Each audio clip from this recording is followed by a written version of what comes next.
I got time, cuz. Today I got time, cuz. Today I got time, cuz.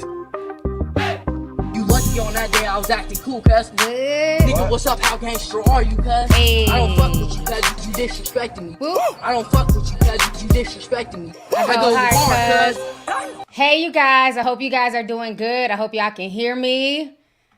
Y'all know I had to totally like wipe my laptop last week when I went to the Apple store. So there was a bunch of settings that were not set. Where's my studio? Hold on. Child.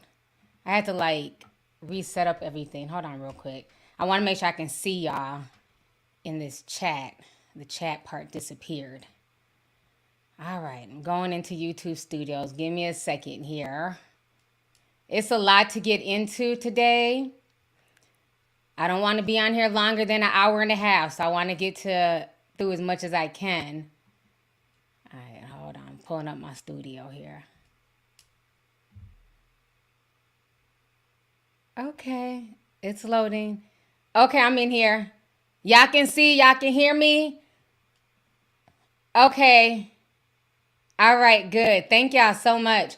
I had to use my laptop camera for some reason. I think when they wiped the MacBook, it's not reading the card reader. I thought it was something with Zoom, but it's not reading it on StreamYard anymore either. But thank goodness I do have a built-in camera on my MacBook. So that's a good thing. Y'all are liking the look? Thank y'all. I appreciate y'all. So I'm trying to remember to look this way and not at my camera. Ugh, it's always something. But y'all can hear me. I don't sound crazy and you know what I'm saying? All that stuff. Okay, good. All right, so it is so much to get into, y'all.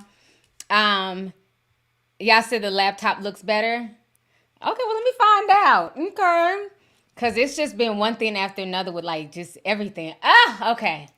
So it is a lot going on in the Afrobeats. I'm trying to remember where to look. In the Afrobeats community, especially in Nigeria.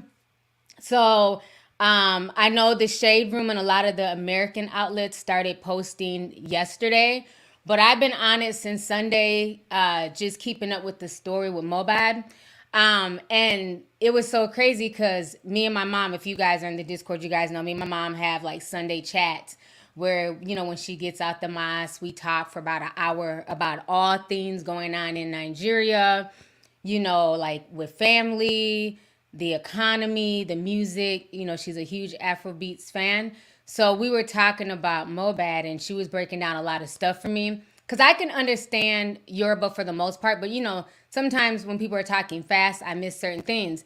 So I was having her break down some stuff for me that I wasn't able to grasp.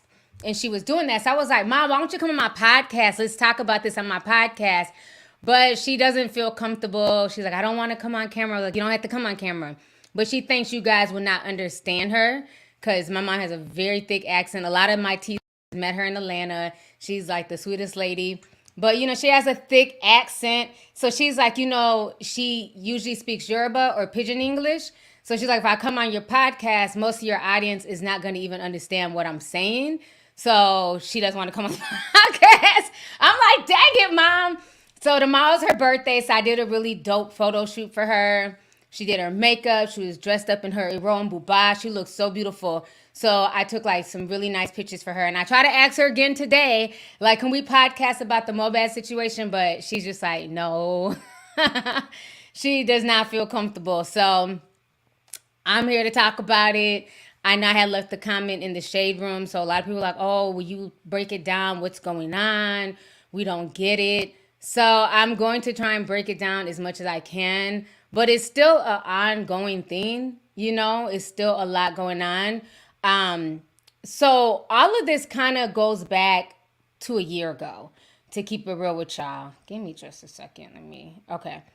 I have a lot of stuff. And I try to put it in as much chronological order as I could, but child, just bear with me because it's a lot to unpack. So he has been like making a name for himself. Mobad has in the Afrobeats community with the music and everything. And a lot of people really liked him. So initially he was signed to Naira Marley's, their record label. And so Naira Marley, he's the one who owns the record label. He has a lot of artists under him. And Mobad had been signed to them for about 2.5, close to 3 years. And so it was just a lot of nonsense that seems to be going on with this record label. Like, one thing I'm learning is that the African, the Nigerian music industry is turning out to be just as corrupt as the American industry. Like, we see all the time artists complaining about, their royalties, their revenue, their streams. And the same thing is happening overseas. So Naira Marley, he owns the record label. And so Mobad, about a year ago, said that he wanted to leave. He no longer wanted to be a part of the record label. And he also wanted to get new management. And he was the main moneymaker on the label. So once he decided to leave, it became a huge issue. These men were basically stalking him, continuously stalking him, beating him up. They were spreading rumors that he was a drug addict, that he was high. He was not on drugs at all. But like, when he would try and just do his own video shoots, make his own music, they would pull up to the video shoots and jump him. They would put hands on him. And this was happening on a continual basis. So it just started getting worse and worse, where he couldn't even enjoy when he got married to his wife. He recently had a baby. He couldn't even announce it because he was so scared that these guys were going to come and kill him, all because he left the label. Now, a lot of people are trying to figure out why he left the label. I can see it being about money first and foremost. But then there's also rumors that the label is a front for like a drug muling operation. Same thing that happens here in America. Fetty Wap and, Juice WRLD. We all saw how, Juice WRLD was caught up with all that, pounds and pounds of weed on the plane. So they were saying that the record label is a front for a drug operation, and that basically, Mobad did not want to have anything to do with that. He just saw a lot of wrongdoings while he was on the record label, so he wanted to distance himself. And even though they would jump him all the time, put hands on him, he never retaliated. You never saw Mobad with like all his homeboys going back, talking about fighting, speaking bad on them. He just wanted peace. And so everybody just kind of watched this play out on social media. Everyone sat back on Nigerian social media, Nigerian Twitter, Instagram, and everybody watched it. People, of course, reported on it, but nobody really said anything. Like, all of the other musicians, like, nobody spoke up on behalf of Mobad. It's like everything was on him. Everything was his fight. And it was crazy, like, watching all this play out. So let me see if I can find this video. This was like a year ago where he came out and he was speaking about it. It's a lot. All my little timestamps are gone because I had to reset everything. Bear with me. This is one of the videos where he basically breaks down a lot of like why he left. Okay. I'm going to share my screen here.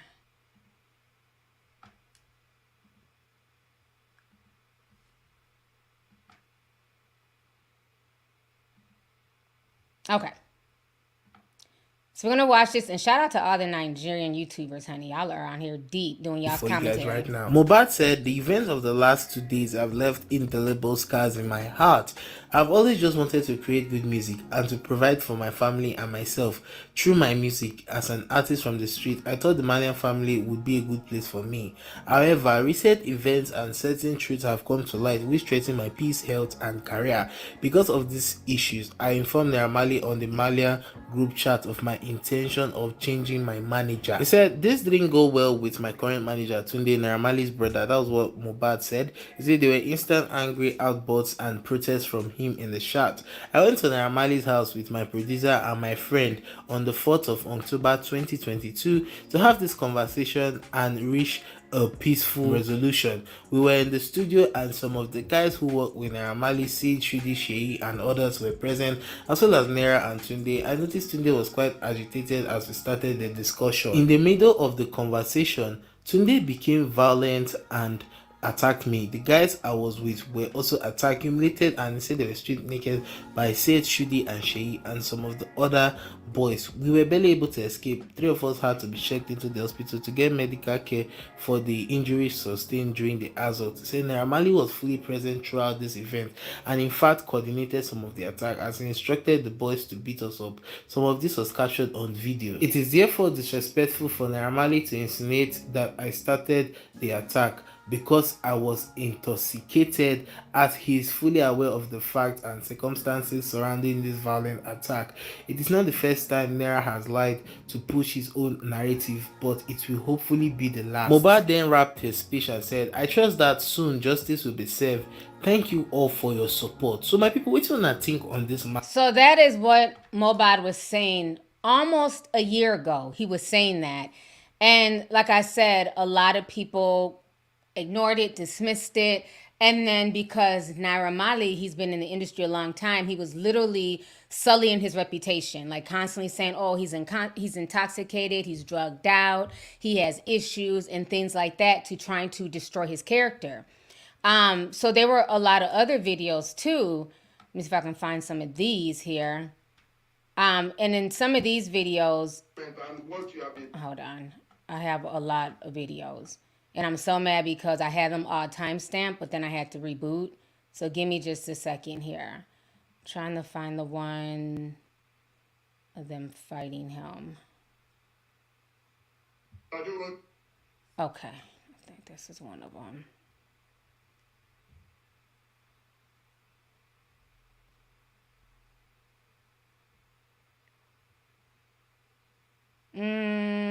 Okay.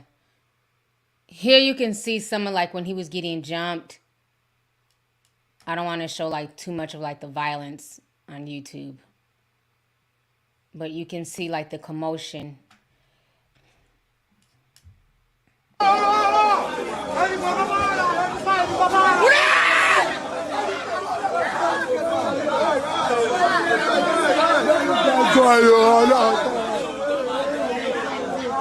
So like some of these were taking places at a video shoot. I'm trying to find the one where he was at the video shoot and they ended up basically interrupting the shoot to put hands on him. I think this is the one. Okay, I think this might be the one.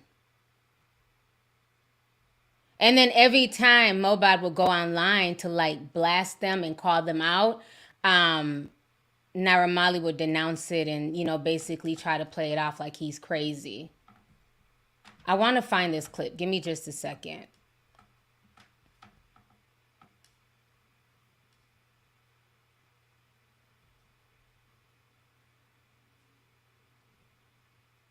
God, it's so sad the things he went through. It just does not make any sense.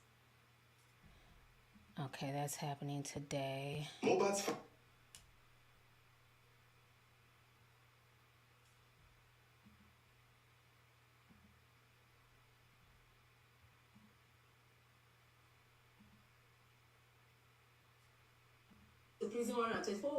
Okay. I can't find it, but you guys have seen it. If you guys have been on like Nigerian Twitter and all that stuff, they're the videos. It's the one of them. They're in the wheelchair. They're basically shooting a music video. And if you stop it, as the guy is getting in from the wheelchair, you can see Sam Larry. He's walking towards him. And at that point, they start getting beat up. Like the camera goes out. You can hear one of the guys telling them that they need to leave. And so this would happen continuously. Now, Sam Larry is Nigel Marley's one of his best friends. Plus, he has like a lot of connections in Nigeria. Like there's pictures of him with like the president and everything else. So, you know, he has like a lot of clout, a lot of recognition. A lot of people are scared of him. And this man is grown. He's like damn near 50. And so they have not allowed Mohbad any peace since he left this record label. Every time he tries to do something, they're there. They basically have been gang stalking this man for a year. If he wants to do any events, they show up, they jump him, they beat him up. And it got to the point where you could just see the life leaving out of his eyes. in one of the last videos when he was in the back of the car and there were knots on his head. You could see where they had bit him. There was just all types of marks on his body. He wasn't even crying. It's almost like he was so used to just being abused, he couldn't even cry anymore. There were more people in the car crying for him than he was even crying for himself. And so I believe that was like the final straw for him. So then he went to go file a police report because it just became too much. And in the police report he filed, he was saying that he was being harassed, he was being stalked. They came to his last music video. They put hands on him. They broke a bunch of equipment that cost like, I think he said like 5,000 naira or something like that. They broke the equipment. He doesn't have the money to replace it. And so this young man was continuously crying out for help. He was crying out to the police. He was crying out to the music industry. He was crying out to his followers. And it's almost like nobody did anything. Everybody just sat back and watched this. So then all of a sudden, we find out that he's passed. So on his Instagram page, this is what they had written. Like now they're trying to get ready to do a memorial, but this was written the day of his death. So let me go ahead and share this with you guys here. So they said, "It is with great sadness that we confirm the passing of Promise Oladejimi, Aloba, aka Mohbad, today, the 12th of September, 2023. Mohbad was light until the very end. As we mourn the loss of the brightness he carried, the family thanks you for your love and prayers and asks you to continue to respect their privacy during this difficult time." So when people heard that, it sent shockwaves because, like I said, for the past year, people have been watching the saga of these men literally gang stalking him, beating him up, harassing him, and everything else. So now they're announcing that he died. Now today, they're going to be doing a candlelight visual in Lekki. So that's at 5. They probably done it already, but that's the most recent thing that they posted today. Okay, so then it gets even worse than that. So he ends up dying. Let me come back on the screen. Let me see if I even have like the clips that I need. Okay, so everybody finds out that he's dead. Nigerian social media is going crazy. So this was all what was going on this past weekend. And so everybody's talking about it. Because in his one of the last videos where he got jumped, he was saying, he was just crying and praying to God and, just saying, Oluwa, Jesu, why? Like, why me? Why are they attacking me? God help me. And he was saying that if he dies, Naira Marley and then his whole, the label, they did it. They're the ones who killed him. So then everybody started taking to Naira Marley's page and saying, you're responsible for this. You killed him. Then there was this weird video that popped up online with these 3 guys. Somebody's saying that one of them was Mohbad's brother. I don't know. But the guy is in the car crying and he's saying that Mohbad has died, but you can see him move. He moved, so he wasn't dead yet. Let me see if I can. Okay, here goes the video. Hold on.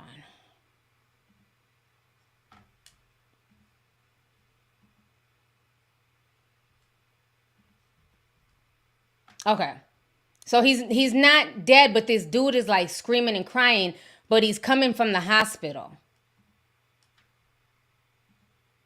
Okay. This video.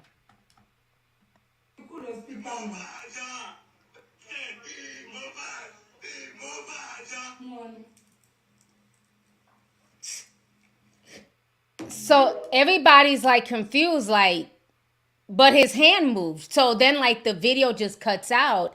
And so a lot of people are questioning, like, did they finish the job? What's going on? I'm posting content. If y'all don't want to see it, get the hell up out of here.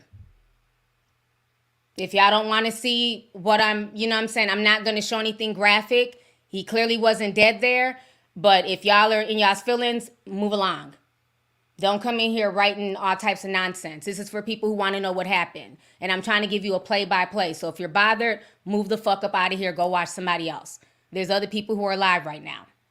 So anyhow, so then a lot of people started asking questions like, who are these guys? The family hasn't even said anything yet. What is going on? And so first they were saying, because initially when I heard that he died, I had thought that maybe he committed the S word because he had been picked on for so long. So I thought, depression, maybe he offed himself, unalived himself or whatever. And then a video comes out of him in the hospital and he is just crying. He is crying that he's been poisoned. They gave him some type of liquid in a bottle and he's just very, very upset. Let me see if I can find that video because like I said, I had everything time-stamped. Okay. I'm going to try and break down what he's saying as I can, the best I can. Okay. So this is him in the hospital. So we go from seeing him in the hospital to these guys having him in the car talking about he's dead, but he's not really dead. But this was like the last video. This to me is not a damn ear infection at all.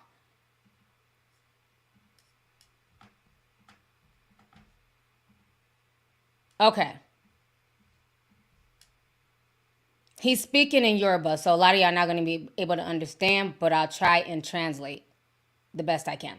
What happened at the hospital? Mohbad really went through a lot. Like, he really went through a lot. I'm going to play what Portable had to say after I played the video of Mohbad crying seriously in the hospital.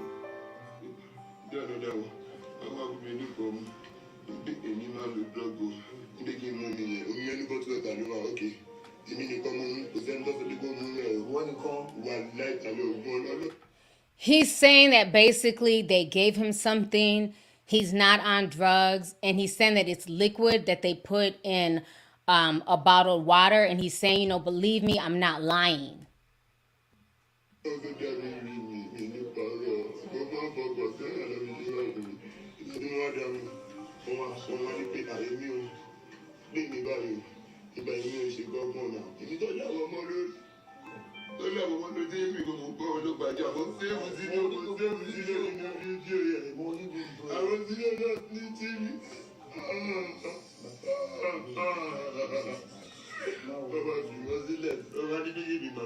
He's saying that he was trying to defend Zelensky, Zeno, and he's feeling like Zeno set him up. He threw him under the bus. And he's saying that it's something, he was okay before he drunk that drink. He was okay. He's feeling like it was a setup, that he's trusted the wrong people.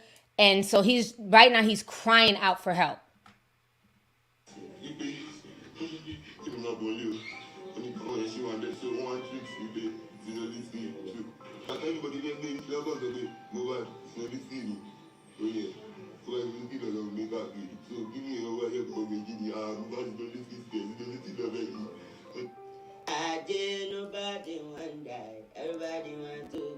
Okay, so that was him basically talking and, telling everybody like what happened.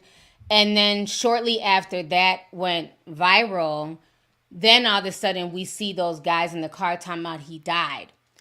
Okay, so now it gets even crazier, child, okay? So now everybody's going crazy. Everybody's talking about this. Everybody's trying to put two and two together. He was clearly poisoned, and he was saying all this. Plus with the videos from over a year ago saying that if he dies, if something happens to him, Naira Marley and them, they had a hand in it. So all of a sudden, it was like literally not even 24 hours, they're having a funeral for him. So at first, everybody was shocked, like, well, I don't recall him being Muslim. Why are they having a funeral, so fast? But even with Muslim, like in Islam, you have to bury the person within 3 days. So you still have a bit of time. You don't have to do it right away. So they start planning for the funeral and people were shocked. And then they go and they pull receipts. They said, well, no, his dad was a Christian. Why is he so quick to go and bury his son as opposed to find out what happened to him. Where's the autopsy? Before the boy died, he was saying that they put something in a water bottle that he drunk and he didn't feel good after that. And so they go bury him so quickly. What was so crazy? Now, I'm not going to show this video. Now, Mobad was tall, right? They were such in a hurry to bury him. They put him in a coffin that was not even the right size for his body. Okay? So, in order to fit his body in the coffin, they broke his neck. And that's the part that's just disturbing and heartbreaking. Like, y'all heard the clips that I posted on Discord when me and my mom were talking about it. And that is the part that just has everybody just so just distraught. Like, damn, even in death, this young man is not even able to find peace. Who buries somebody who breaks somebody's neck to fit them in a coffin? And the coffin was so hastily made that even as they're carrying it, they said the handle fell off. So now everybody's looking at the dad like, what's going on? Were you paid off? Why did you feel the need to go bury him so fast? No autopsy. Y'all couldn't even wait. And then people went to go confront the casket maker because people started cursing the casket maker. So he had to come on social media. He said, we could have made a bigger one. They wanted to bury him. That's the only size that we had. And they just said, we'll take it.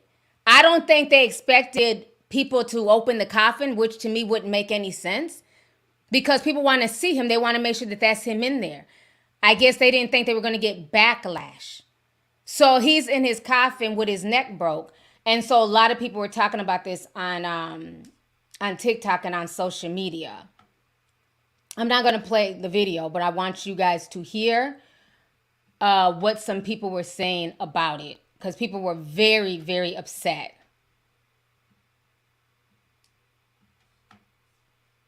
So give me just a second here.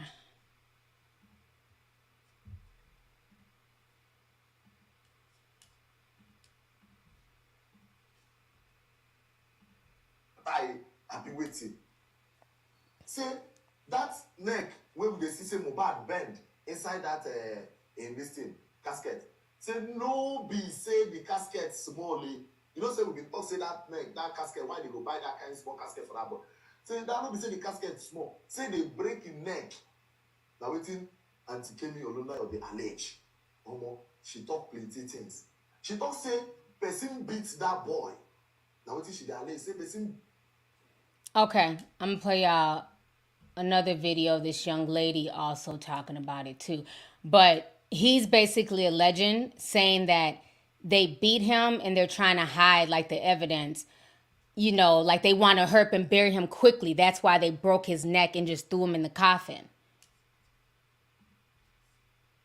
So let me play this young lady here.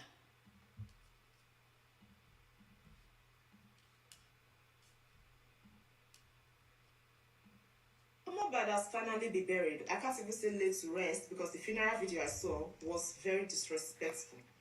I can't believe his family did that to him. Like nobody cared. They just treated him like nothing. They didn't even respect him enough to give him a coffin of his size. They squeezed him in there. It was bent in there. Why would they do something like that? While they were busy digging this guy's grave, a 27-year-old boy's grave, they were discussing how to take his properties, how to torment his wife. Wow. Jesus Christ. Ah, that's so sad.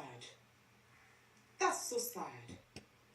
And I hear some people saying, oh, they buried him like that because he's Muslim. Don't disrespect Muslim community like Please that. don't do that because I've seen Muslim funerals. They may not use coffin, but the way they bury their people, they bury with respect and class. Amen. They wrap them in a very clean white sheet and put them down respectfully. They don't squeeze them inside a box. You guys shouldn't do that. Don't disrespect Muslim community like that. They just want to get rid of the guy. Because their main focus was his properties. That's what they've been hiding. At this point, I'm suspecting them. Yes.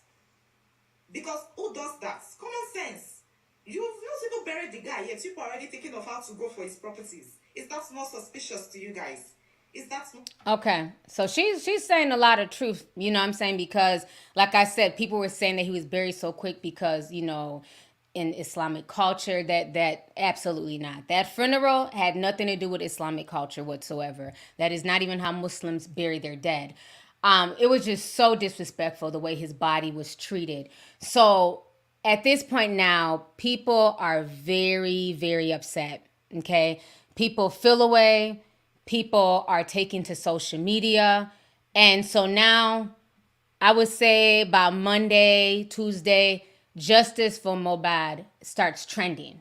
But it's trending, you know, like on Nigerian Twitter and Instagram. It hasn't made it to like America yet. And then in the UK as well, right? A lot of the UK people know.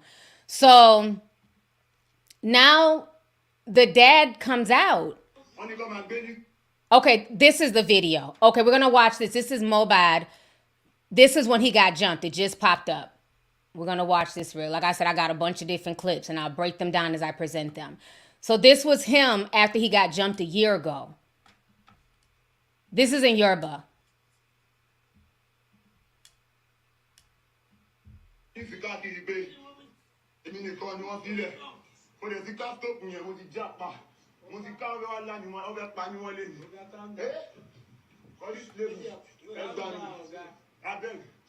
make that fine way.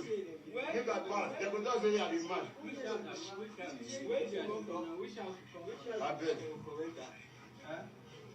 I beg, I was coming from my house, bro. I knew where I came from. And I saw things that I've never seen in my life. In my apartment, when somebody come like 3 days ago, in my apartment. Hey? Jesus Christ. My car. Maybe say they use things not pass them. They carry and convert for my hand. Me, I'm just happy to look like a bad boy. I'm a fucking good boy. Eh? She will help me go and be able to. You got Buruku to money, let go money. Wait, let me see that. You have the money for Buruku. I don't know my dad for everybody. I don't know my dad. I don't know my dad for what. I don't know the dad who got my dad. I'm just trying to act like I'm a bad boy. No, my mama saw all of it. I don't really mean it like that from my mind. You mean it, so they have been doing bad things on me. I went mad because of this issue. Now they are trying to kill me. Everybody in the world, please help me if I die. Y'all heard that. He says he doesn't know what he did to them. He says if he dies, it's Marlenian Music, Naira Marley and them who killed him. This was a year ago. I beg, if I die like this, stop this now. What's wrong with you? I never said it. Don't worry. They should have go out. Oh yeah, call your police. I go go anyway. Which police? There's a police. I don't got you. This way got you. I don't want got you. This way got you. This are you. My God will never fuck me up. Never. I'm in the other state.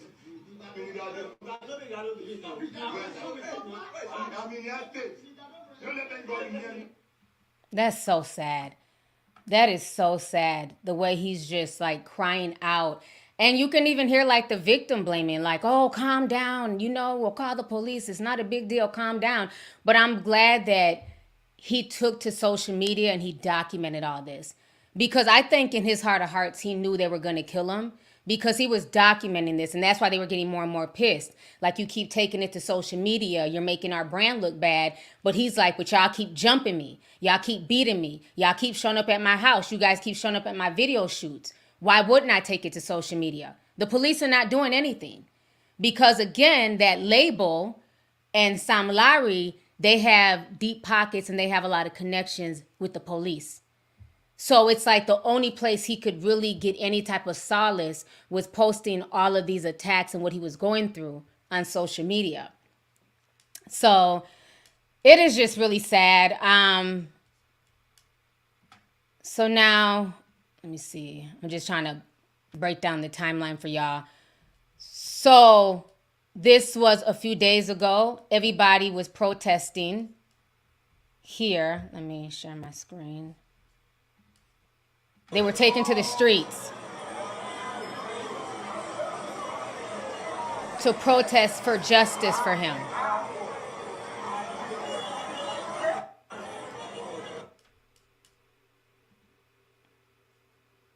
Let's see.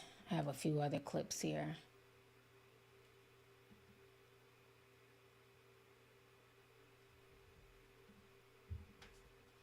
Now I want to go ahead and play. Okay. So then it finally came to America. But before we get to America, let me have a few other clips here. That's Naramali. Okay, I wanted to play this because for y'all who don't follow, like, I like Daddy Freeze, been watching Daddy Freeze for years, but he did a really good interview. I'm only going to play a small snippet, okay, with Daddy Shoke. So they talked about like just things that celebrities go through and how, you know, he's really holding some of like the fans and the people who watch this play out accountable. So we're going to listen to what they're saying here. And you see, some celebrities are ashamed to come out and say their problem because you will mock them. And once you mock people, you force them into depression. People are talking about, I'm seeing some people writing about Naira Marley, writing about Samilari. You people are the same thing. God bless you. You people are the same thing. Do you know? I will tell you if I tell you what I went through, if not for some good people. Do you know what is depression? Your words of your mouth push people into depression. Do you know how many people you've write off their life? That if you said something, I was just laughing. But you know why I'm laughing? It is because I went through the same thing. We live in a society. We live in a society where everybody shows their power when they are in position. If you try to advise them, you become their enemy. As if this young man did not die, the young man comes out. I know how many people that will crucify him. The only place where I blame Samilari is this, and I will say it. I don't have any apology. I will say it. Is this? You are an elder. If Naira Marley and that boy have problem, what is your duty? Is to go to them, call them, try to make peace. Okay, if you know you want to them, separate. Hello, shitting.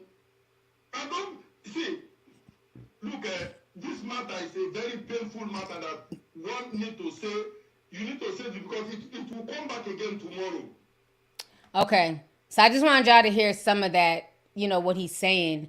And I like the fact, too, that he's holding Sam Larry accountable, saying that you're the elder. Like I said, Sam Larry's damn near 50.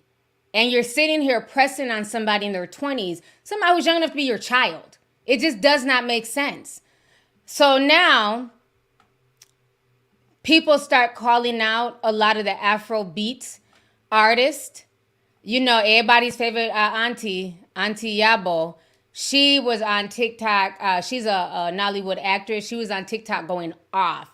And I was here for it. She was calling out all the artists. So we're going to watch her real quick, what she has to say. I'm just taking y'all day by day what's been going on. So let's go ahead and watch her real quick. Oh, tí wọ kirikiri ni. Ó bá wọ kirikiri ò ní fẹ́ wọ bẹ̀ mọ́. Oh, tí wọ́n yàn gidi. Bí ti ṣe sẹ́ẹ̀lì lẹ́ ń pe sẹ́ẹ̀lì London yìí tẹ̀ ń gbádùn tó jẹ́ pé ẹ tún máa sọ sẹ́ẹ̀lì tẹ́ fẹ́ lọ lẹ́nu. Èwo lẹ́ni kẹ́ tún lọ lọ́la. Ẹ ń gbádùn bẹ́ẹ̀ kọ́ gbọ́n bí ìbá ẹ̀kọ́ wa lọ bí kò mọ bó ṣe rọ̀. Wà á gbélé gbọ́. What did you do? It's your brother. Your own words, Neo. Normally, your own words with your own mouth. You said it's your brother, so what did you do? They are right. Don't sound lavish.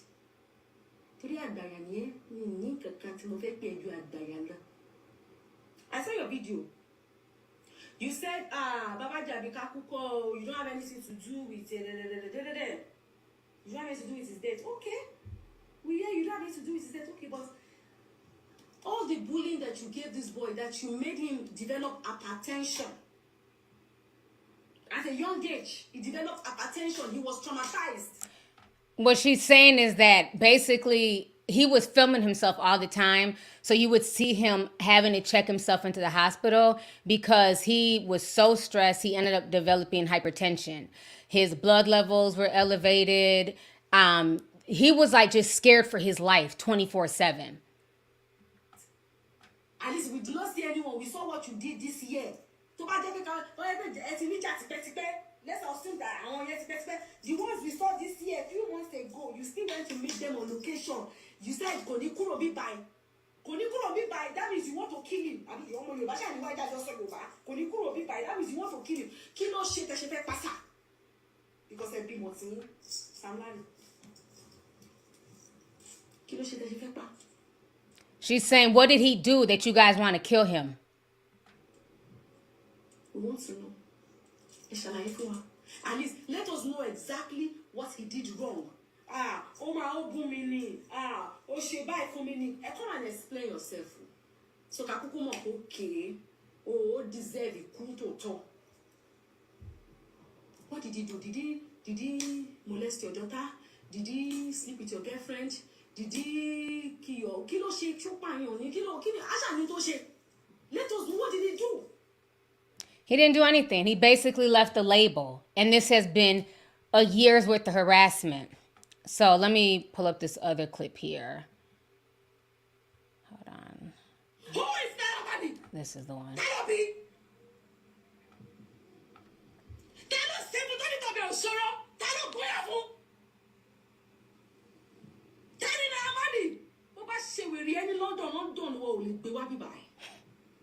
Possible.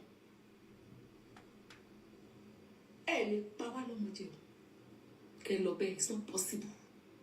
We need justice. And I am not just shouting.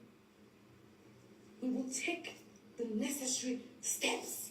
And for these steps to work, we will come out. And Luther continue Victoria is definitely going to be a certain.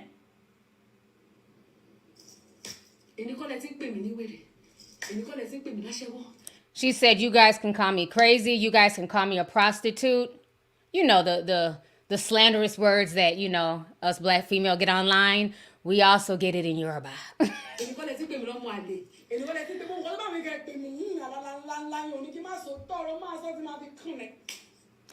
She's saying she doesn't care what they say. She's going to speak her truth. You can kill her, but you can't kill all of us. If you kill me today, somebody else will get up and fight. There's no more fear. Choose democracy. Right? It's supposed to be a government for the people. And be by the people. I'm trying to share so English in here. Right? It has to stop. Okay. And then this was the third. I just want to show you just bits and pieces.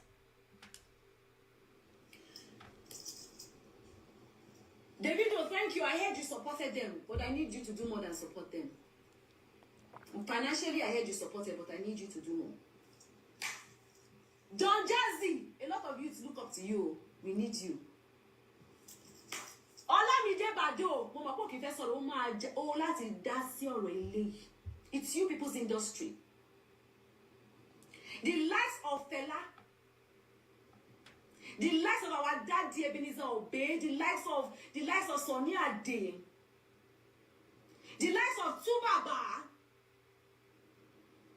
the likes of so many artists paved this way for you people. And you people must not disappoint us. You must pave this way for the younger ones. So what she's basically saying, she's calling, like, she's talking about, you know, Fela Kuti, Sunny Ade. Those were like old school Nigerian artists.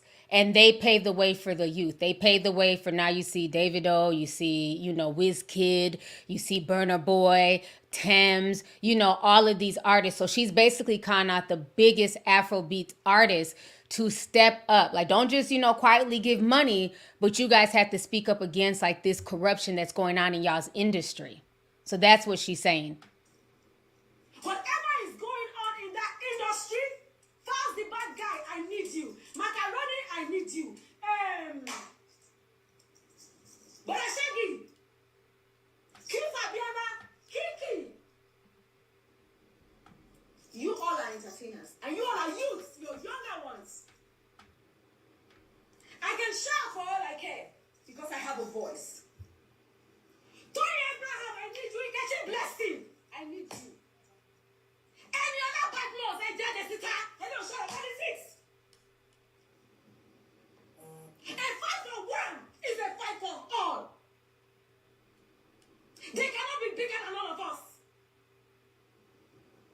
This boy's death must bring justice, not just to him alone, but to all other upcoming young boys who has risen from the slum and looked up to you people out there and say, I want to be a Wizkid.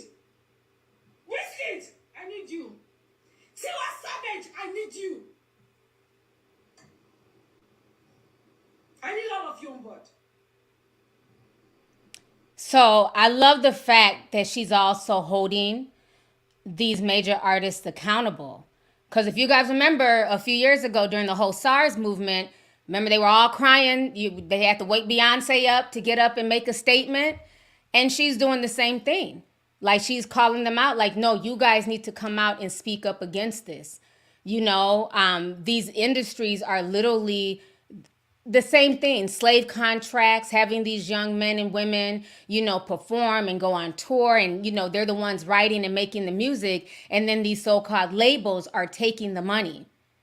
And then once he wanted to leave, he was harassed and bullied and now killed. So this has sparked just global outrage at this point. So now, let me see here where we're at with this one here. So now it hits the American mainstream yesterday because the Shade Room finally posted and Kodak Black also said something as well. So let me go ahead and pull this one here with Kodak Black speaking. This week, a few days ago, woman. Sweet right now, man. Little bro can't hang right now. Little bro first shot, you know, relax, you know. But I gotta get back in that mood.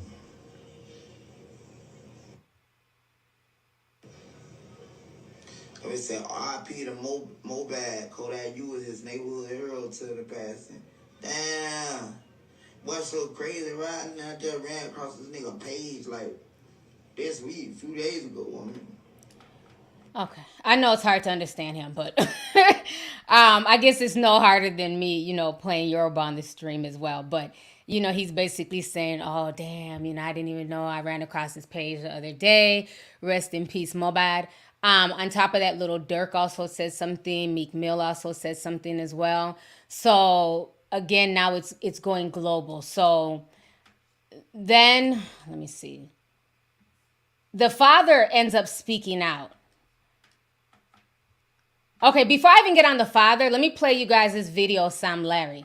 So Sam Larry, he's the one who has been basically harassing and putting hands on this young man. So once everybody was dragging him and Naira Marley, Sam Larry came to speak out. So this is the man that's damn near 50 years old who's been harassing him. So we're going to listen to this real quick.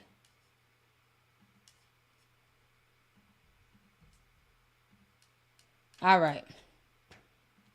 Mo gbogbo nǹkan tó ń ṣẹlẹ̀ yìí Mohbad brother mi ni mo like ẹ̀ gan gbogbo àti wà ní malẹ̀ ọ̀sẹ̀ kan gan mo náà mọ̀ pé mo ní love fún even ìyàwó ẹ̀. Okay, so he can't, first of all, sir, you can't even look into the camera, so let's start there. Second of all, he's saying, oh, Mohbad, he's like a brother to me. I loved him. I have a lot of love for him and even his wife. Wẹ́niwẹ́ni mọ̀ pé mo ní love fún Mohbad gbogbo ojú bá ń lọ Kenya ní Dubai ní màá ní Mohbad jájọ lọ màá sọ fún malẹ̀ ọ̀sẹ̀ kan já ṣe show kájọ ṣe é lọ sí gbogbo ẹ̀. So tabanja bí ká púpọ̀ Tabanja bí kakúkọ, èmi ò lè pa Mohbad, mo love ẹ so much. Ọlọ́run dẹ̀ rí inú mi. Mo love èmi ò lè pa Mohbad, mi mọ̀ pa kọ́kọ́ pa ikú Mohbad. He's saying that he could never kill Mohbad because he loved him. He loved him so much. He doesn't know who killed him, but he could never kill him. Tó lọ bá àwọn kan tó ti ṣẹlẹ̀ ti pẹ́ ẹ̀wọ̀n tó ti ṣẹlẹ̀ ní last year tó ẹgbẹ́ kò ní ìsìn ní Naija ọ̀gbìnmọ̀ àwọn fídíò tó ṣẹlẹ̀ tó wà ní Zanta wà lórí rickshaw Zanta ẹlẹ́rìí mi ni ẹ pé Zanta. Get off my page.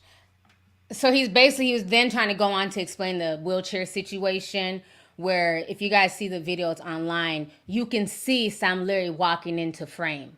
And at that point, Mohbad's friend jumps up first and then Mohbad gets up. And then I don't know who you hear another Nigerian guy's voice and he's saying, Kilen Shea, y'all need to leave. And he's going off like, you guys need to leave. We're not going to do that here. We're not going to be fighting here. So my thing is, he's claiming that you love him and, he was such like a brother to you. But if you loved him and that was like your little brother, why did you keep putting hands on him? And you only kept putting hands on him once he decided to leave your record label.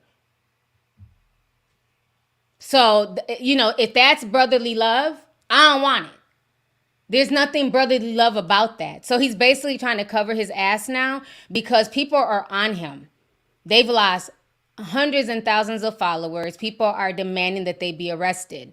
So now, yes, I should have put on my tiny violin when he was talking, child. Make sure I got it ready for the next story.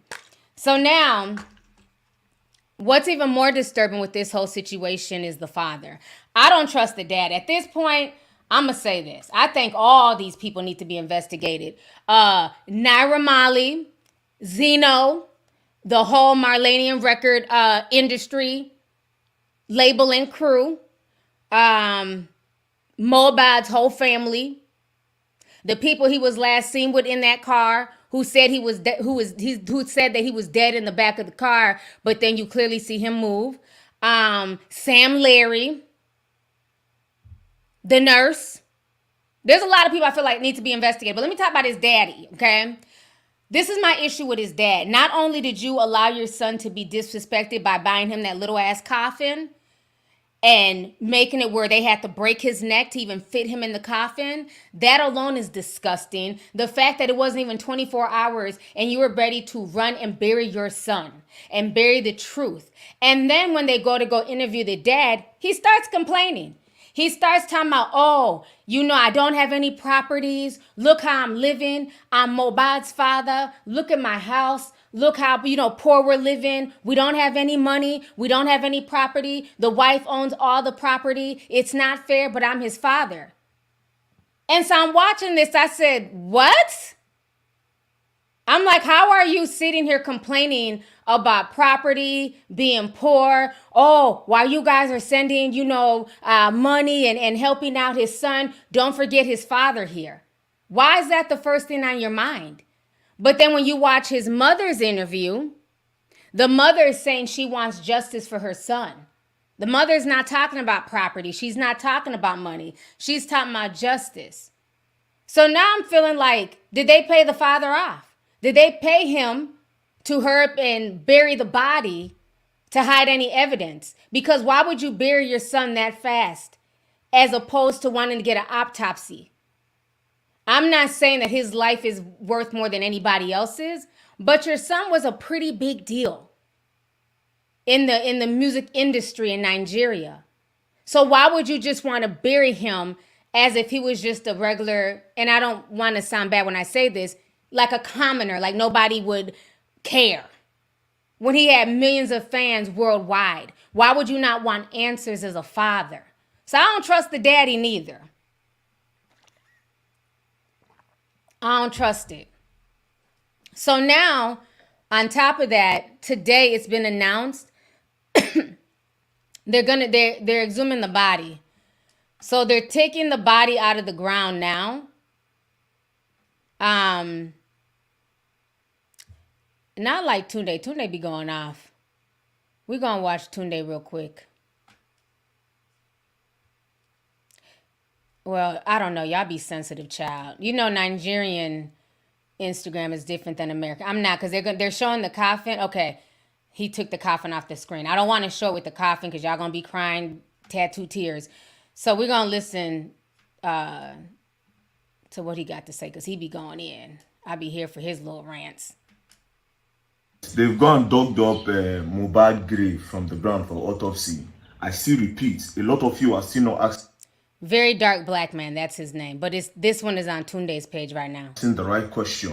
You understand? I asked this question before. When I made me to go viral for say DNA, when I no ask the right question, and I see the ask him now, where is this boy that said Mohbad was dead? Where is this boy? Secondly, look at this video. There are still 3 guys. Again, I just discovered this video. Where are these 3 people? When they push different video, when I say, oh, do DNA test. When I no push this one, when they ask the question, say, where the boy did? If you bring out this boy, we'll get our answer. Bring out this boy. Look at the other ones. Bring these boys out and let them come and tell us who told them Mohbad was dead, where they carried Mohbad from, and who told them that Mohbad was there to be shot. Bring these boys and we'll get our answer. Everybody they talk since we know they talk go the right direction. Hey, go and cancel Malian music. Hey, go and do this. Yes, we'll cancel Malian music. You understand? When I leave everything, so he said me they do DNA test. I asked all that right question. I am asking the right question. Everybody they go one direction. Do you understand? I said, bring these boys. These boys go tell us whether they send them. Do you understand? Secondly, immediately Mohbad shaked in that video. Mohbad shaking head. Immediately Mohbad shaking head. That guy ended that video. Did he end the video to finish the job? Did he finish the boy? Secondly, the father. Why was he rushing to the boy? Do you understand? Why did he rush to bury the boy? They said he even wanted to bury the boy that night. Why was he rushing? And why didn't they bring a coffin that befits the boy? They brought a coffin that is not inside. He bent the head. I want justice. I know they do all those sentiments. Bring back everybody. Everybody. Don't leave anybody. Back them. Something they will not know. Okay. Oops. Let me come back on the screen, child. So y'all heard what he was saying. So yeah, it's a lot. I know y'all wanted like the breakdown. So this is where we're at now. Where we're at now is that basically they have exhumed the body. So everybody's waiting to get the results of the autopsy. There was some lady that was there when they were pulling the coffin out, and she was saying that there was fresh blood on the coffin, and supposedly he was buried alive. I don't know. But something with this whole situation is extremely disturbing. And I see a lot of people saying, you know, is it a sacrifice? You know, maybe money ritual or something. You just never know. At this point, you just never know. Because the industry is dark. There's a lot of things that go on in the music industry, not just here, but abroad, you know, and people are willing to sacrifice others for fame. But the fact that this young boy was going through this, or young man, was going through this for as long as he was, and everybody just sat idly by. The police just sat idly by. They never tried to do anything to get justice for him. Now they're all acting retroactively instead of being proactive. When he was saying they keep jumping me, they keep showing up to my house, they keep showing up to my video shoots, they keep putting hands on me.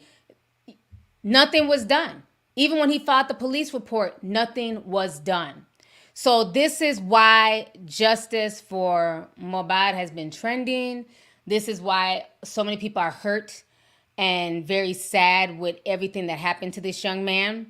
Oh, and then another thing, why he kept saying that there needs to be a DNA test done, the other guy, angry, very dark, angry black man. He's saying that because he feels like Mohbad's son, you just never know, it may not be his son. He feels like, oh, well, he doesn't really look like him. And, you know, the wife may be getting, you know, benefits off of this, and that might not even be his child, because a lot of like the Nigerian celebrities, they basically kind of started like a GoFundMe, like a Nigerian version. And so they have been donating money to Mohbad's son, and his son's like 8 months old.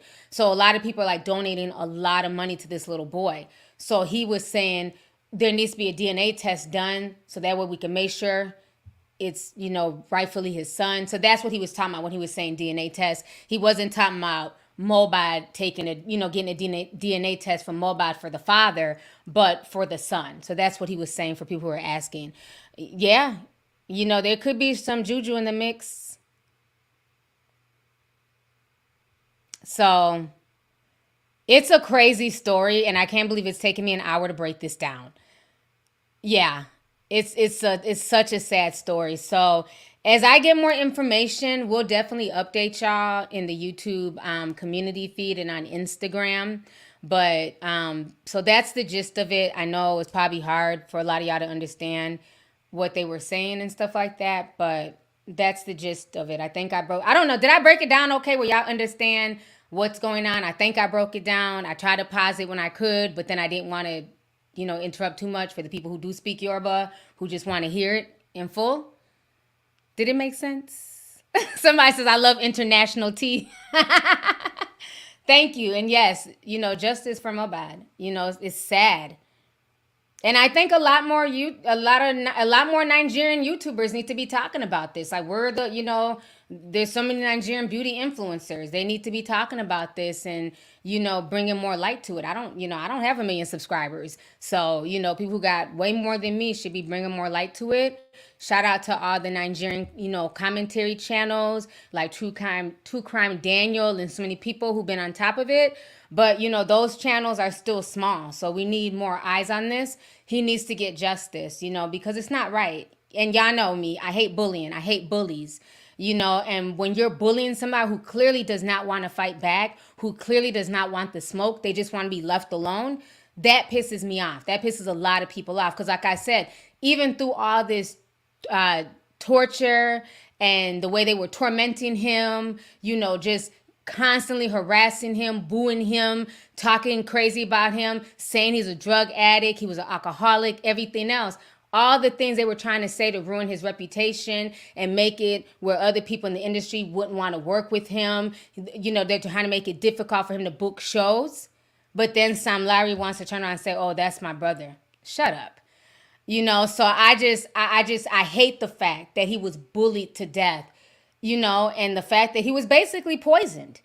Because when it first came out, I really thought it was the S word because of just all of the drama, all the things that he went through. But then when that other video came out, they clearly put something in that water bottle. And the way he was crying, you could tell he really wanted to live. He did not want to die.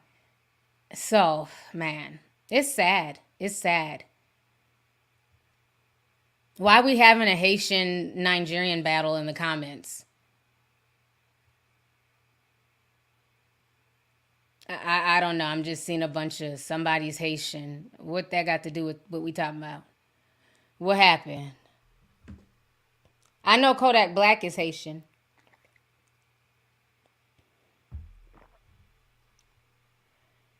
Bev says, T, we all know vengeance is mine, saith the Lord. I will repay. God sees all and will take care of it. Yeah. Yeah. You know, it's a sad story, but they will not find peace. They won't find any peace with the way they treated that boy. He can come on and do all the little live stream videos from London because they've ran out of Nigeria. So they're all hiding in London. So he can do all the little live streams that he wants to do. He won't find any peace because you don't do people like that. Let me see here. Make sure. I think I hit up everything I needed to hit up in that story. Okay, yep, I did. Okay. So now, let me read some super chats, and I'm going to get on to some other topics as well. Shy B sent $20, says, thank God, T, I just pulled up YouTube and you are live. It's been a trash week. Thank you. You are so welcome, and thank you so much for joining me today. I hope this stream makes you feel a little bit better. I know the topic is heavy, but I really wanted to break it down for my American subscribers and, you know, my subscribers, you know, just globally everywhere. I got subscribers in Mexico and Europe, just to kind of let them know the backstory of what was going down. So thank you for joining me today. Let's see here. Moni Sam 49 says, T, you look like a black Barbie. Well, thank you. I appreciate you, love. Thank you. Ihan Williams said 1999. He says, you look beautiful. I love your channel. Please continue doing what you're doing. I definitely will. And thank you so much for stopping through. Thank you for the love. I appreciate you. Miss Diva sent 199, says happy born day to your queen T. Thank you so much. I appreciate you. Yes, I cannot believe it's another year around the sun. Happy birthday to my mom, child. Coming up tomorrow. One more day. Let's see here. Crazy Bananas sent 9.99. Says, hey T, hey love, been watching you for years. I'm gonna watch the playback. Much love. Thank you so much. Appreciate you. I know it's not Cornecia. Usually you write it out. I'm gonna call you Miss Morgan, because I know that's not, I know your name is spelled totally different from how it's pronounced, but I cannot think of how you pronounce it right now. But Miss Morgan sent $10, says, Manti, if the haters, if all they want is buffoonery, then move on. There's real issues going on. I need a social media break because my head is spinning. Thank you so much, sis. I appreciate you. Yeah, that's why I told them, move, you know what I'm saying? Move the hell around. There's other people going live right now. If y'all want a bunch of, clowning and stuff like that, go watch somebody else. Right now we talking about some real stuff, Sometimes we got to break away from like the regular traditional ratchet, crazy, celebrity news and gossip to talk about real stuff. So that's what I wanted to do.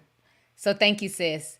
Miss Mel sent $10, says, T, the moment you said what they did to him in the coffin, my entire soul became uneasy. The ripples from the manner of his passing will go far. Yes, I definitely agree, and I don't get that. I don't understand how as a parent, you're more worried about property than how you're sending your child off into the next realm, to the ancestors, and death is a big deal in our culture, spiritually speaking. So a lot of people, that's what really broke like my mom's heart, a lot of people's hearts, when they saw like how disrespected he was in death, it's just disgusting. Let me see here. Thank you for the super chat though. Joshua Morgan sent 5, says, longtime supporter from London. Started watching at 14. Now I'm 23. Love you, auntie. Just got to the live, by the way. Do you speak Yoruba fluently? Thank you so much. I know I don't speak it fluently, a little bit. My Yoruba is not that good, but I can understand it fluently. So my mom mainly talks to me in Yoruba, and I just reply back either in Pidgin English or in English. So I can understand it, but it's hard for me to speak it back because unfortunately, there's not a lot of people that speak it anymore. Even in Nigeria, for years they've been pushing speaking English. So even like family back home, a lot of them speak English. So it's like our language, unfortunately, is dying. I would love to be able to speak it more fluently and learn more, you know what I mean? But it's hard because even if I talk to my mom, who else can I talk to? My cousins don't speak Yoruba. You know what I'm saying? I've taught the boys a little bit, but they don't speak it fluently. So it's not like Spanish. Like, Spanish, there's so many people who speak Spanish. You hear Spanish all the time. So I don't know. It's sad. But yeah, no, I definitely understand it though. So a lot of times, like, I watch like a lot of Nollywood movies and stuff. I follow a lot of like Nigerian blogs just to keep me constantly immersed with, the Yoruba language. So even like, it's always funny if I'm at Walmart, like especially like I'm in Atlanta, because a lot of Nigerians down there and stuff, and I hear it, it's like, oh, you speak Yoruba? Ah. So I always love it because it's like, I hear Spanish all the time, but when you hear, Yoruba, it's like, okay, it makes you like turn your whole head, everything. But my sister, she speaks it pretty fluently. She goes back and forth to Nigeria all the time. So my sister speaks it very, she's very fluent in it. You know what I mean? So yeah, it's funny. So I love when I hear it. But, yeah, Houston too. I've only been to Houston once. I want to come back down to Houston. There's a lot of Nigerians in Houston. So y'all hear it all the time. I mean, there's a lot of Nigerians up here too. Not as much as like Houston and Atlanta. So, but it's always fun if I'm at the mall, if I'm walking past and I hear like, like a husband and wife and they're talking, and it's like, also Yoruba, and they're looking at me like, oh, wow. So I always like hearing it. But yeah, it's hard to speak it, because there's not a lot of people that speak it, especially like amongst my age and younger. So that's the thing. Like, so if we're listening and we're talking and we're, going back and forth, it's usually with the older generation, like my mom's generation, so yes, my dad is Yoruba as well. Yeah, they both mainly speak Yoruba, like they speak English too, but it's going to be more broken pidgin English. So that's why my mom was like, I don't know if I want to come on your podcast. They're not going to understand me, yo. I don't want to, get up there and they're getting upset. They don't know what I'm saying. So, yeah, so my mom was like just kind of nervous. I'm like, Mom, I said, there'll be people who understand you, but she feels like y'all won't understand her. So she didn't want to come on the podcast. I was like, come and break this down for me. But yeah, she was like, no. But yeah, like I said, that is why, like, now do y'all understand, like, my English is not perfect. That's why I always laugh when people are like, oh, you speak bad English, your English is weird. Well, that was my second language for so long. Like I was in ESL, everything. So I think I speak good enough, very good English now, but there's still words that I mess up, but like I said, y'all will drag me for like mispronouncing words, but y'all don't drag the Spanish speakers. You know what I'm saying? When they say stuff, in broken English, it's sexy, it's spicy. Child, I say something, I'm drugged. You need to say it like this. They're fixing my pronunciations. So it's like, you know what? It is what it is, child. It is what it is. But yeah. So yeah, this story was crazy. But yeah, shout out to all the ESL kids, child. Grew up in ESL. Those were some interesting times, okay? Very interesting. But yeah. Look, somebody said like how you say California. Yeah. Like that's how we've always pronounced it, California. So when people be like, oh, why do you say California like that? I'm like, well, that's how we say it at my house. That's how we grew up saying it. So, sorry if I don't pronounce it like how people say it, regularly, but I've never pronounced it like that. That's how I've always said California. So, yeah. My Pierre says ESL here. If your name is Pierre, I'm assuming you might speak French. I might be wrong. ESL gang. Shout out to my Haitian ESL gangs. We got the Mexicans in the house. No name. Said they did ESL and they're Mexican. Trinidad and Tobago, Jamaica. Yeah. That's what's up. Oh, Vietnamese. Yeah. People laugh about that, the way I say Vietnamese. That's how we've always said it, Vietnamese. Yep. Like, it's not Vietnamese. Forgive me. You can't change how I've been speaking for a long time, so I don't know. All right, so I've been out here for an hour. Let me go ahead and read these last few super chats. I'm going to get on to the next topic here. Kosandi Sim 499. I can't help but be nervous when you talk about heavy subjects. Hollywood scares me, but God got you. Thank you so much. Oh, yeah, no. My mama don't play about me, honey. We stayed prayed up over here. So, nothing formed against me shall prosper, period. You know what I'm saying? But thank you, sis. Malikia Henry, Michaelia, I think it's Michaelia Henry. Sim 499 says, this is the modern day Kitty Genovese. They all watched, but no one called for help. He didn't deserve any of this, living or dead. That's a good comparison, sis. Thank you so much. I appreciate that. Lovely Libra sent $9.99, says, I can't wait to watch the playback at work tomorrow. I'm studying right now. You're the only YouTuber I'm a member of because I appreciate how well-rounded you are. I learn a lot from you. Thank you so much. I appreciate you. Thank you, sis. Ransom Place Entertainment sent $19.99, says, Nigerians are afraid to talk about the Mohbad situation because they are scared of being a target by the Nigerian government. Cameroon is worse. They say good luck going home alive if you talk about the president. Yes, and thank you for bringing that up. And I think that's part of it too, is the fear. And then, again, like with people like Sam Larry, he has so many connections to the government. He's taking pictures with the president and things like that. So I get why people are scared, especially if you're like an entertainer, an influencer, or if you're there in Nigeria, you have a big platform. It can be scary. But I like the fact that people are putting their fears aside and they're taken to the streets. And that is why, you know, people can say, oh, Auntie Yabo is crazy. All she does is yell, this and that. She just wants attention. But she's saying some real shit.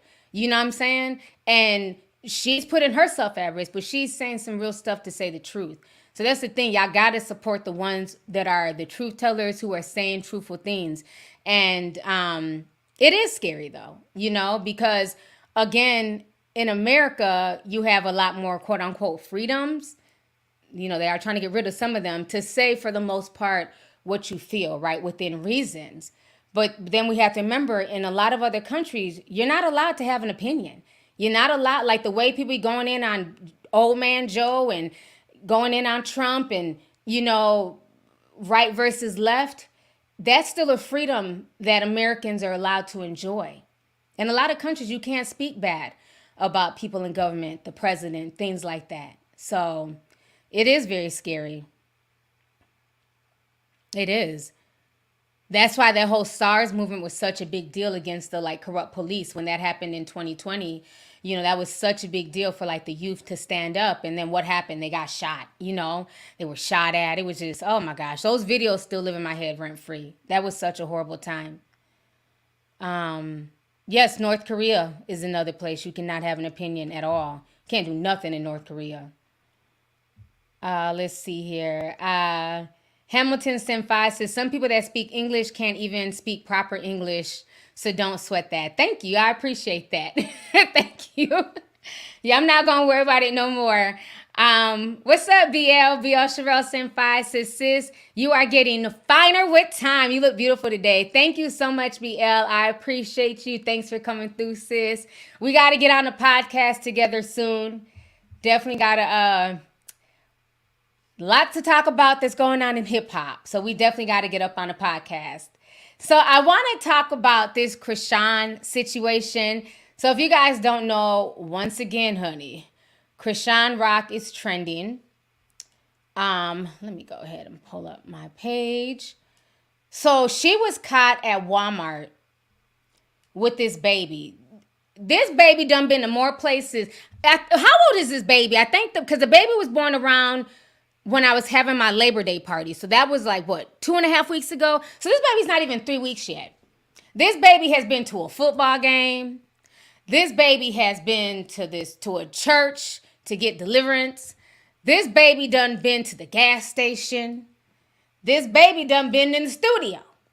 And now we have the baby at Walmart. And the problem with the baby being at Walmart is that they caught Chrisean basically not even cradling the baby properly. The baby's head had no support.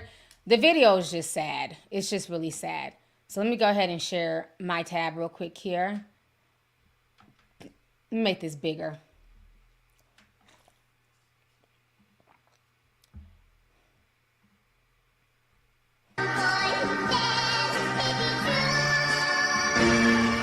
I don't want to play too much music, but do y'all see the baby's head? The baby literally looks like a limp doll in that carrier.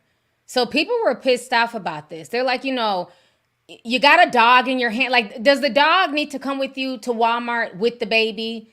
The baby should be in a car seat. If you're not going to have it fastened up, put it in a car seat in the cart.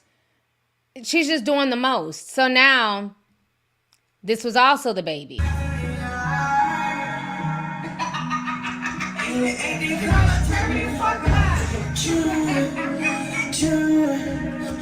I don't want to play too much of her music, but y'all hear how loud that music is. And she's in there with this baby. She claims the baby. She later came out and said the baby had on headphones. I'm not buying it. I don't see nan headphone.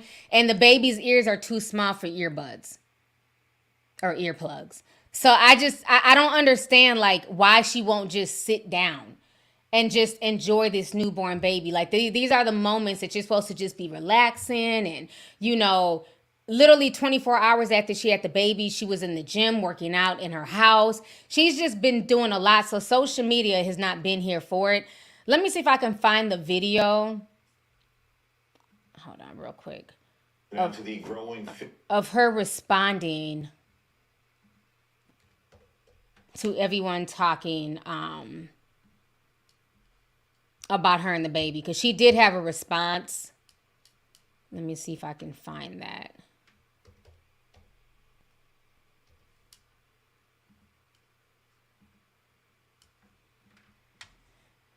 Let's see if that comes up today.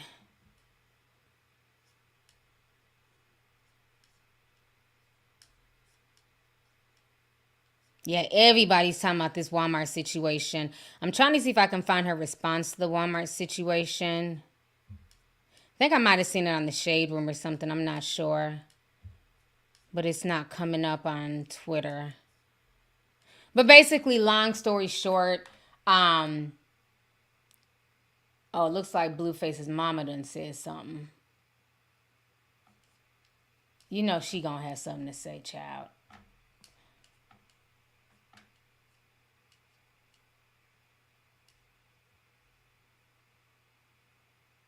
And now she's talking about being pregnant again. Okay, here goes a new updated video. Let me show y'all this.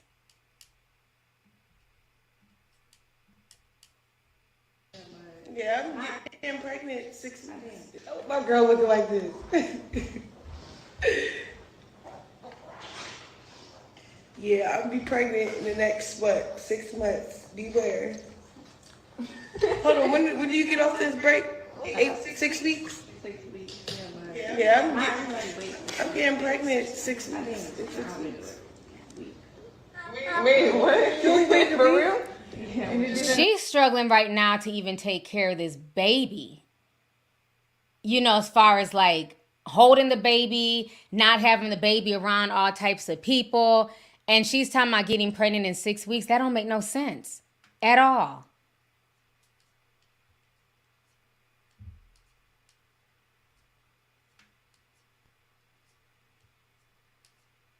Yeah, I can't find the video of her responding to this.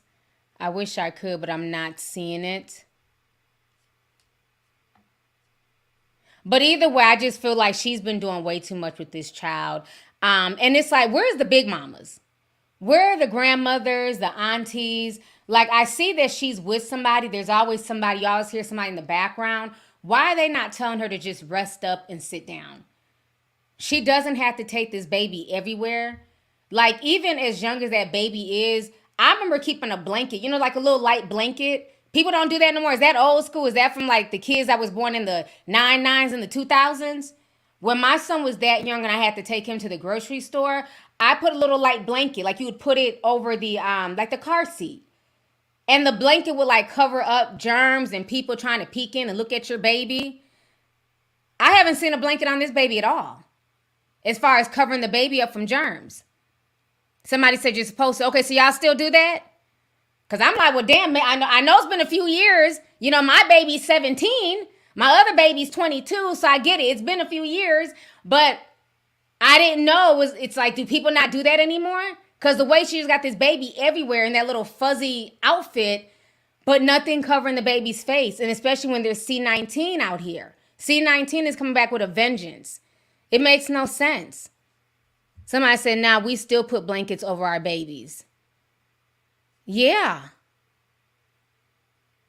I don't get that. Okay, so let me go ahead, because I'm not going to be on here for too long. It's already been 1 hour and 23 minutes. I want to talk about Lizzo. So Lizzo is facing another lawsuit. So we're going to hit on that real quick.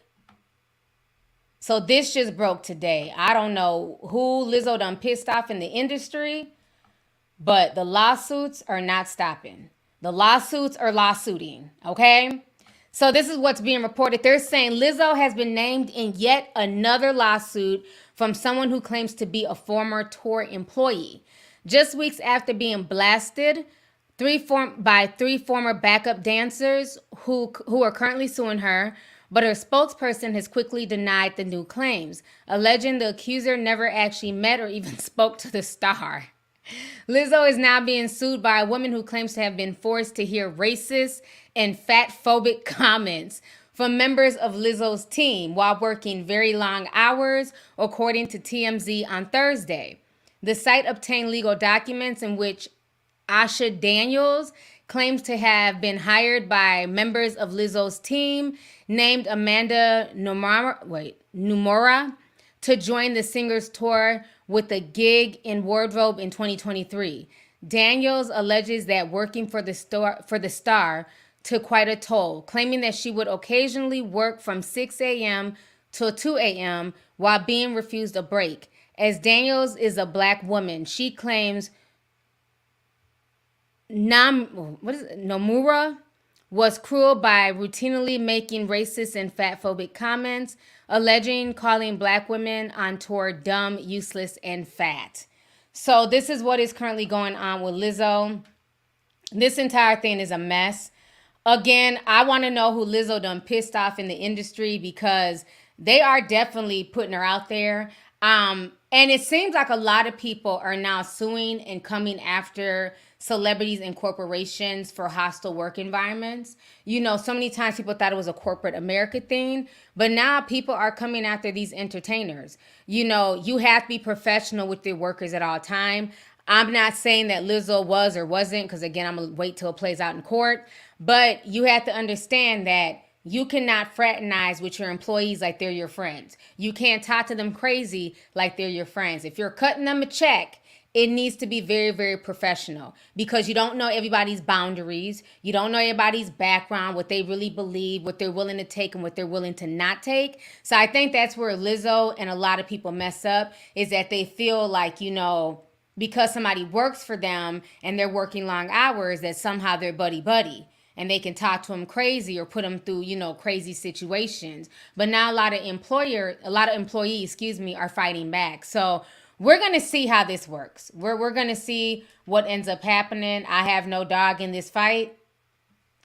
I'm going to just fall back and see what happens, okay? So now we got to talk real quick about Sexxy Red. Sexxy Red has been trending. I don't know if Sexxy Red is trolling us or she's keeping it real, but this is what's being reported, and the social media streets are currently shocked. So it's being reported that Sexxy Red announced an upcoming lip gloss line inspired by her Pound Town lyrics, okay? So again, I don't know if she's trolling, but this is what's being reported. So Sexxy Red just announced a new lip gloss line with names that are being inspired by her hit song, Pound Town. In a recent interview with Interview Magazine, which dropped earlier this month on September 7th, the rising rap star revealed her next business move. "I got a lip gloss line dropping soon. Y'all better shop with your girl," she said in the interview. "I got different flavors: coochie juice, booty hole brown, coochie pink, sex on my period." What the? Gonorrhea and yellow. Wait. Yellow discharge and nut.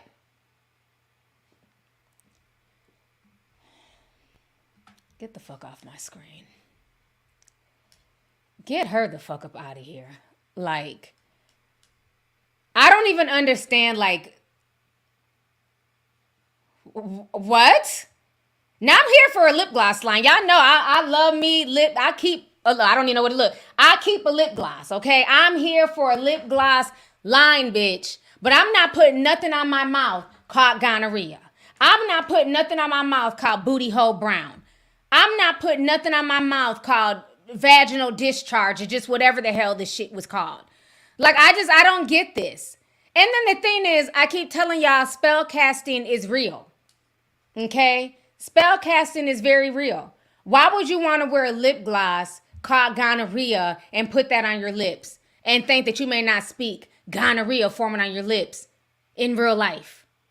That is disgusting. I don't get it. But you know what the sad part is? People gonna buy it. People are gonna buy it.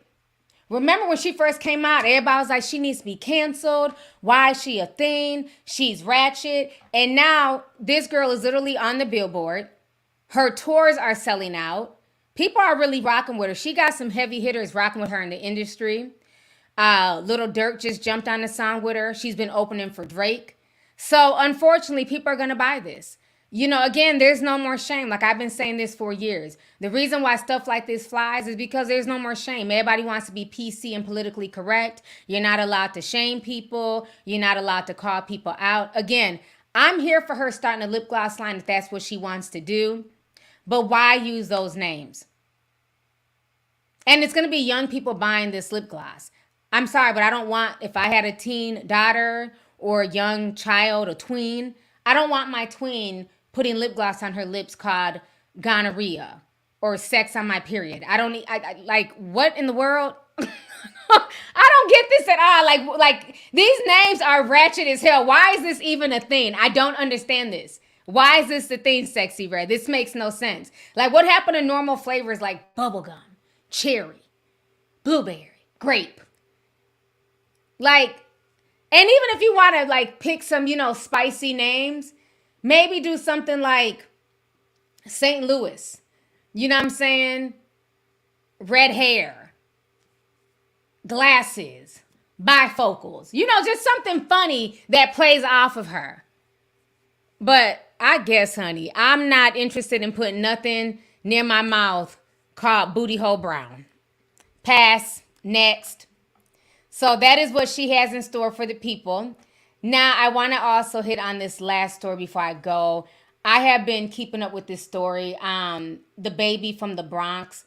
This broke my heart. If you guys don't know, this was about 3 days ago. This story went national. A daycare in the Bronx. It was about 3 or 4 kids. They had lunch. And then all of a sudden, the daycare lady went to wake them up. None of the kids were waking up.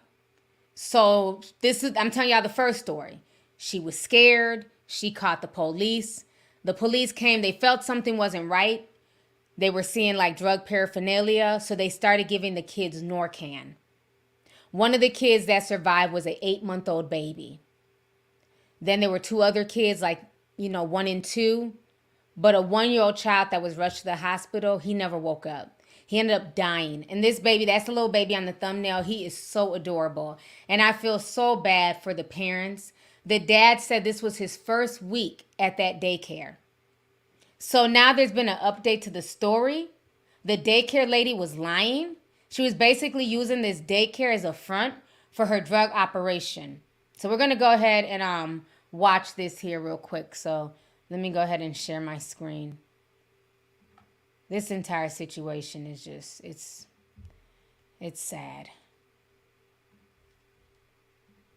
So they spoke about it today on, what is this, GMA.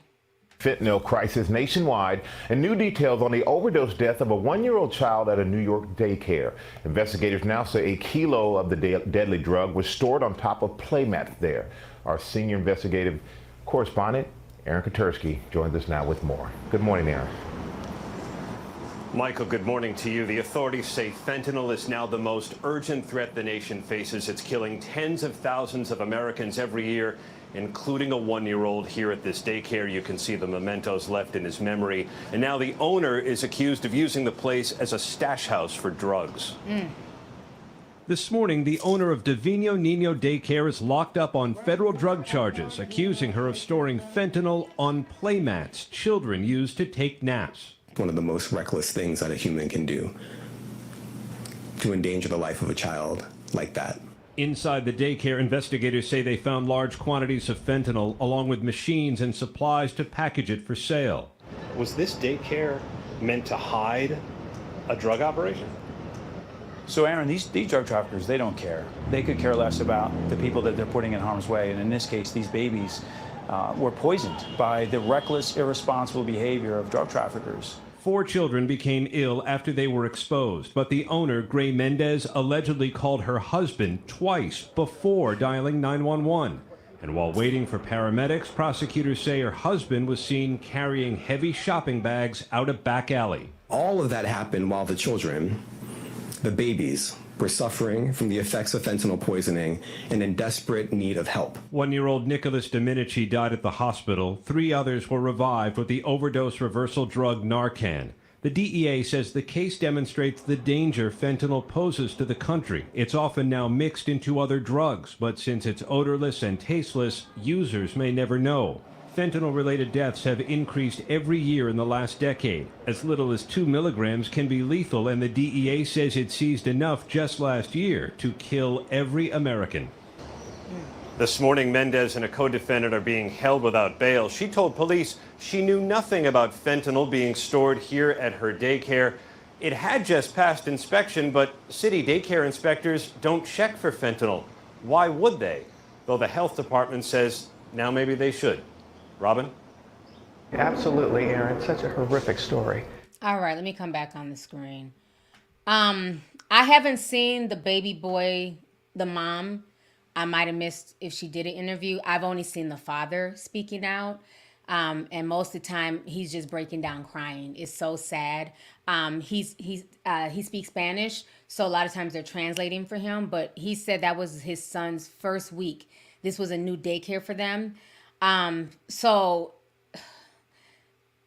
you leave your child at daycare because you have to work.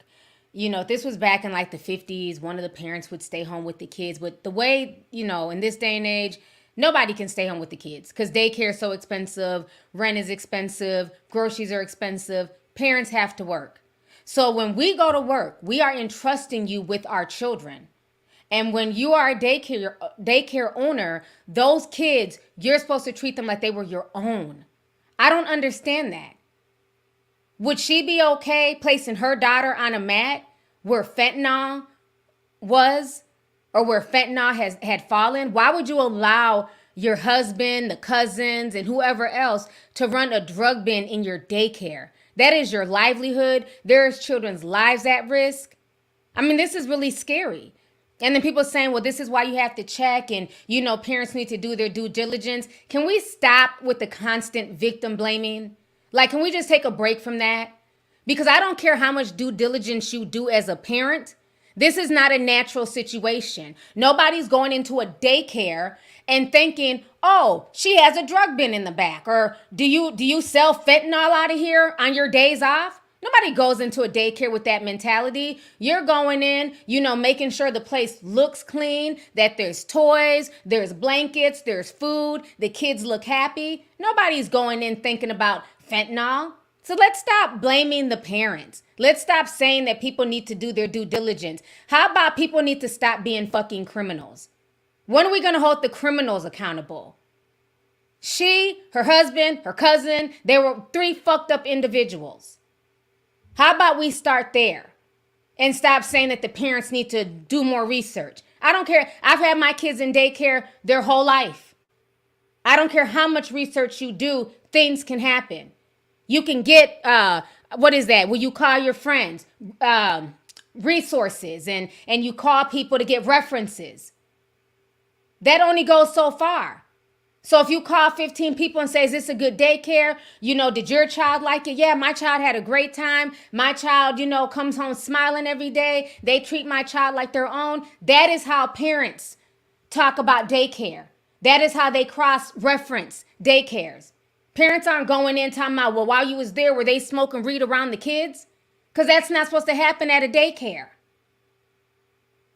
So let's stop with the parents need to do their due diligence. No, absolutely not.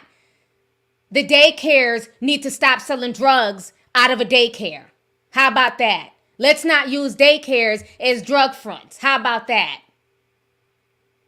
This fentanyl crisis is no joke. It was, a year and a half ago when me and BL Sherelle, we did our podcast we did a whole drug podcast. And we were telling y'all a year ago, they were putting fentanyl in the weed. People were starting to die from weed overdoses. Folks thought we were reaching. But now you're hearing more and more young people dying from weed overdose. Even I had a conversation with some young people earlier today, and they're saying at this point, you got to test all your stuff now. They don't even feel comfortable smoking behind nobody. You got to test stuff before you smoke it. There's like fentanyl test strips. The young folks were teaching me about that earlier today. You know, I ask questions and shit. You know, I don't know because I don't do drugs. So they were telling me. And so they were like, yeah, they're having to use fentanyl test strips now for their weed. So you can't even trust the weed man. Because at this point, they want people addicted. And how do you get people addicted? You get them addicted by making them come back.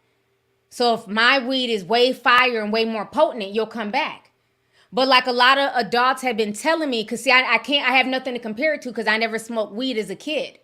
But a lot of my friends who've been smoking weed since high school, they have been telling me verbatim the weed of yesteryear, from the 90s, from when we were growing up, is not the weed of today.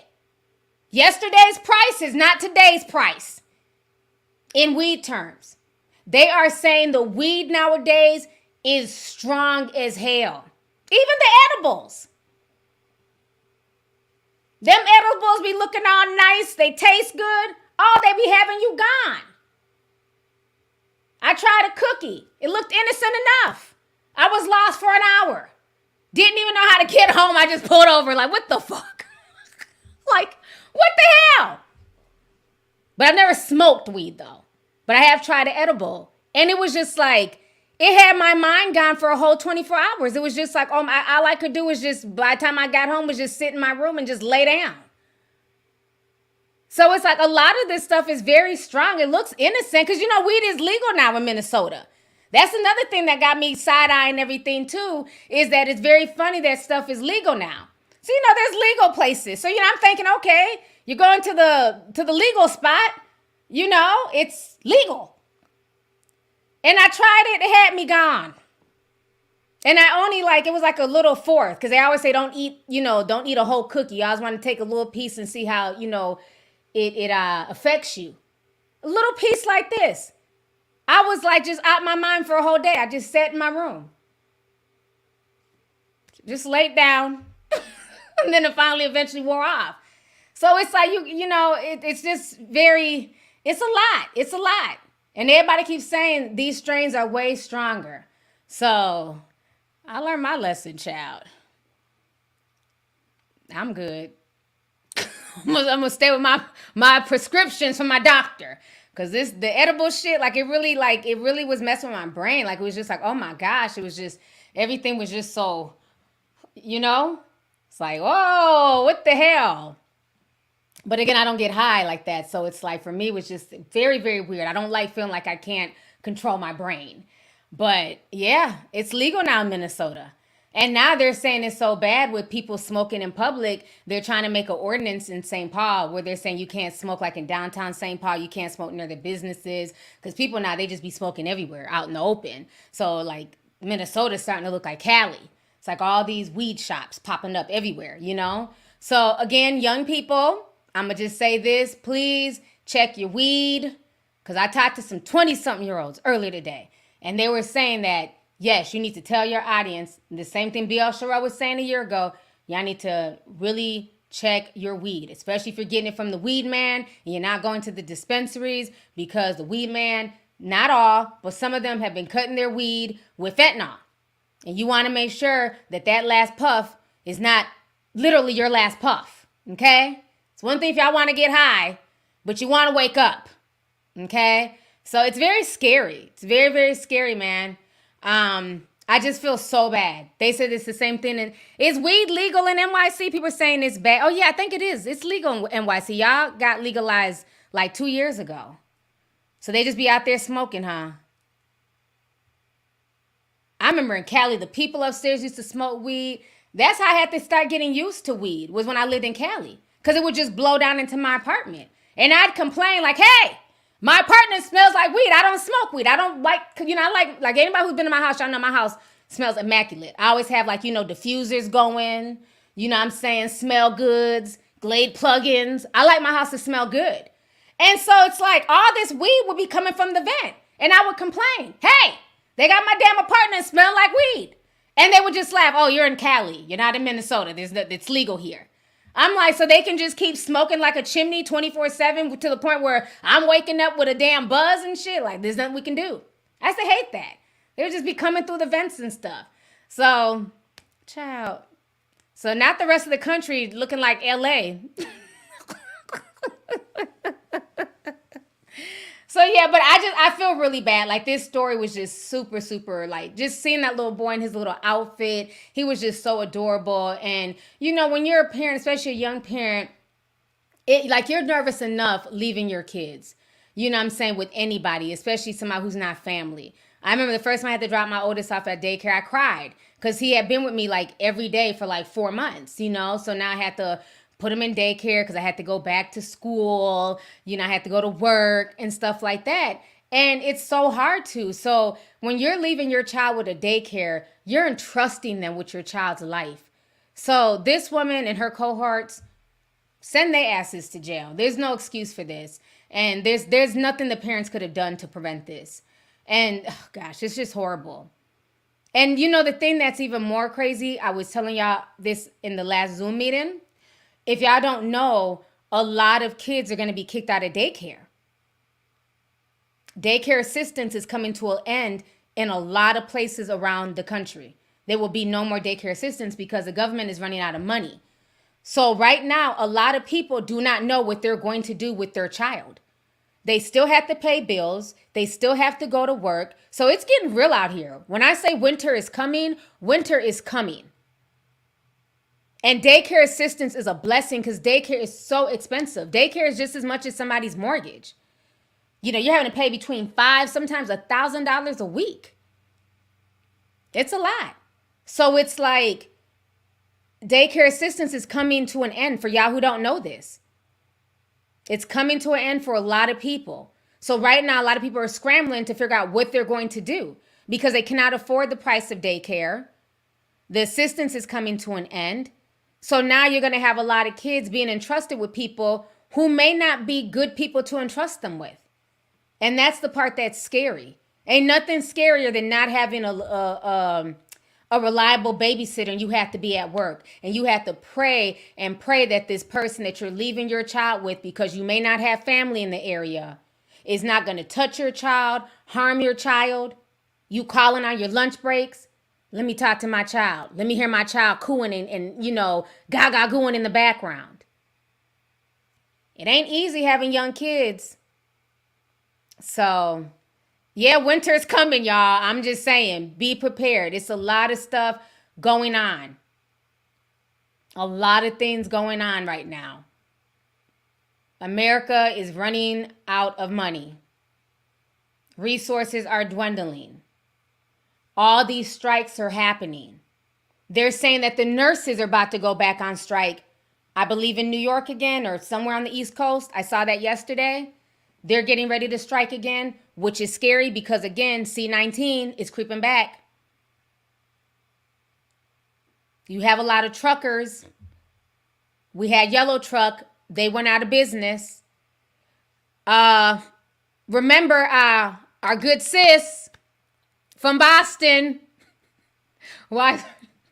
Univirgo Soul. Why did my mind just like go blank? Univirgo Soul.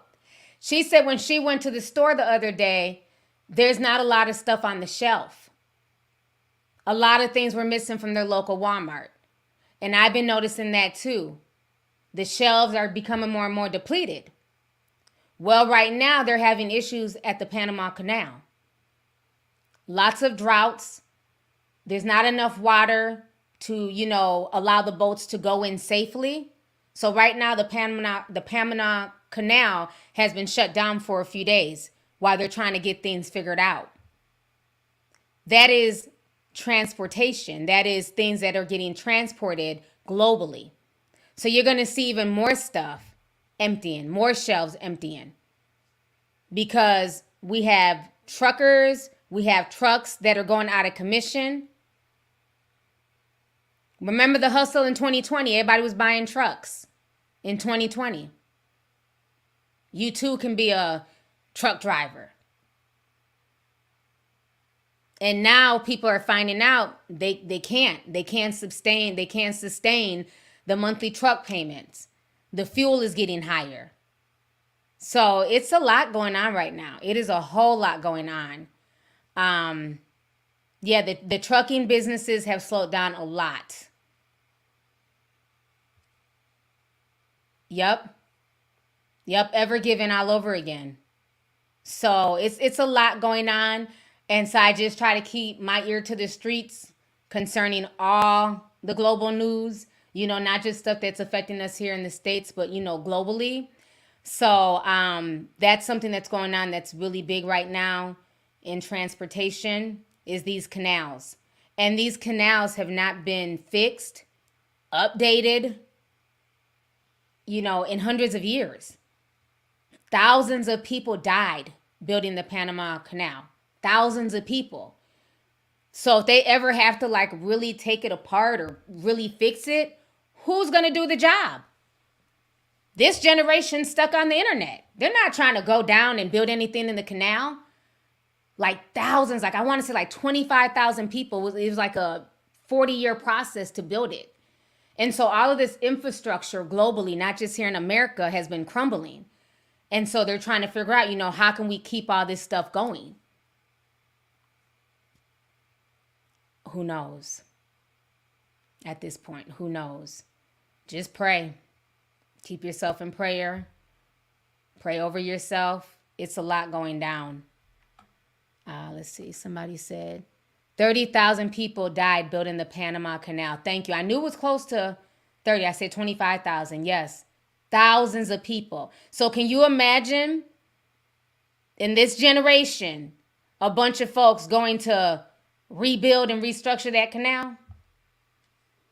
So a lot of people benefit from, you know, the roads that others paved before us. You know, we're able to enjoy globalization and, you know, ordering stuff from Temu and AliExpress and all these things that we order overseas that get here in a matter of weeks, sometimes days. Sometimes, you know, you can order something that's here that later on that week, it's like, damn, how'd it get here that quick from China? We never think about the intricacies, the canal systems, the people who work at the ports, the truckers who bring us, you know, our supplies, the food, things like that. We don't think about that. So it's a lot. It's a lot going on. Oh, shout out to all my Panamanians. I see the Panamanian flags in the chat. Shout out to y'all. Let me see here.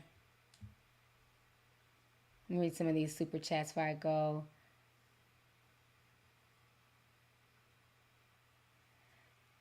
Hey, Eric. Eric sent $9.99. He says, what's up, though, my beautiful T? Thanks for going live. Have a great weekend.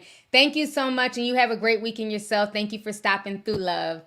Tisha Locke sent $4.99 says, hey, T, thanks for keeping me entertained while I'm on the road trucking. Haven't caught a live in a while.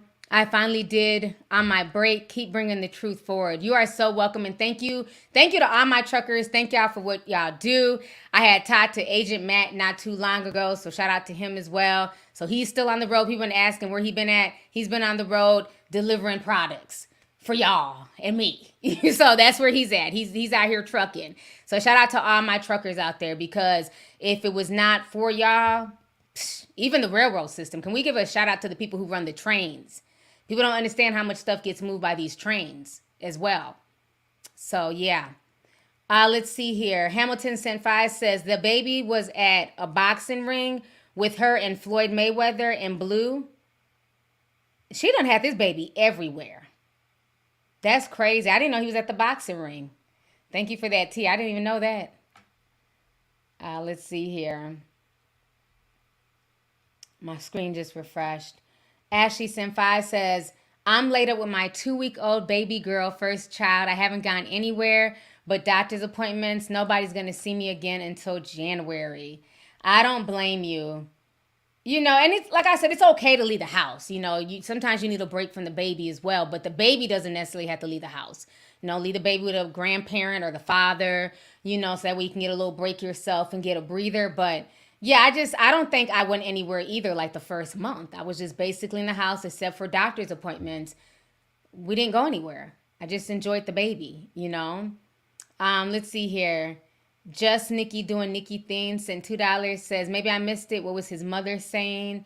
Again, I'm not sure. I haven't caught anything with the mom. Maybe she did do an interview on her son's passing. You're talking about the mother of the little boy that died at the daycare, but I didn't see it. I only saw the father speaking, so I'm not sure. But thank you for the super chat. Marcella Middleton sent $9.99 says, this situation is really heartbreaking. I appreciate you telling people to stop blaming the parents in this situation because this lady shouldn't have had any of that around children, period. Yes. Yes, I don't care how much due diligence you do.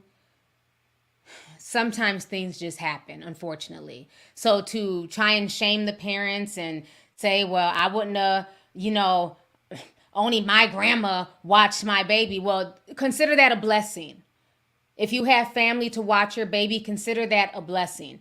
Everybody doesn't have that. And people still have to work.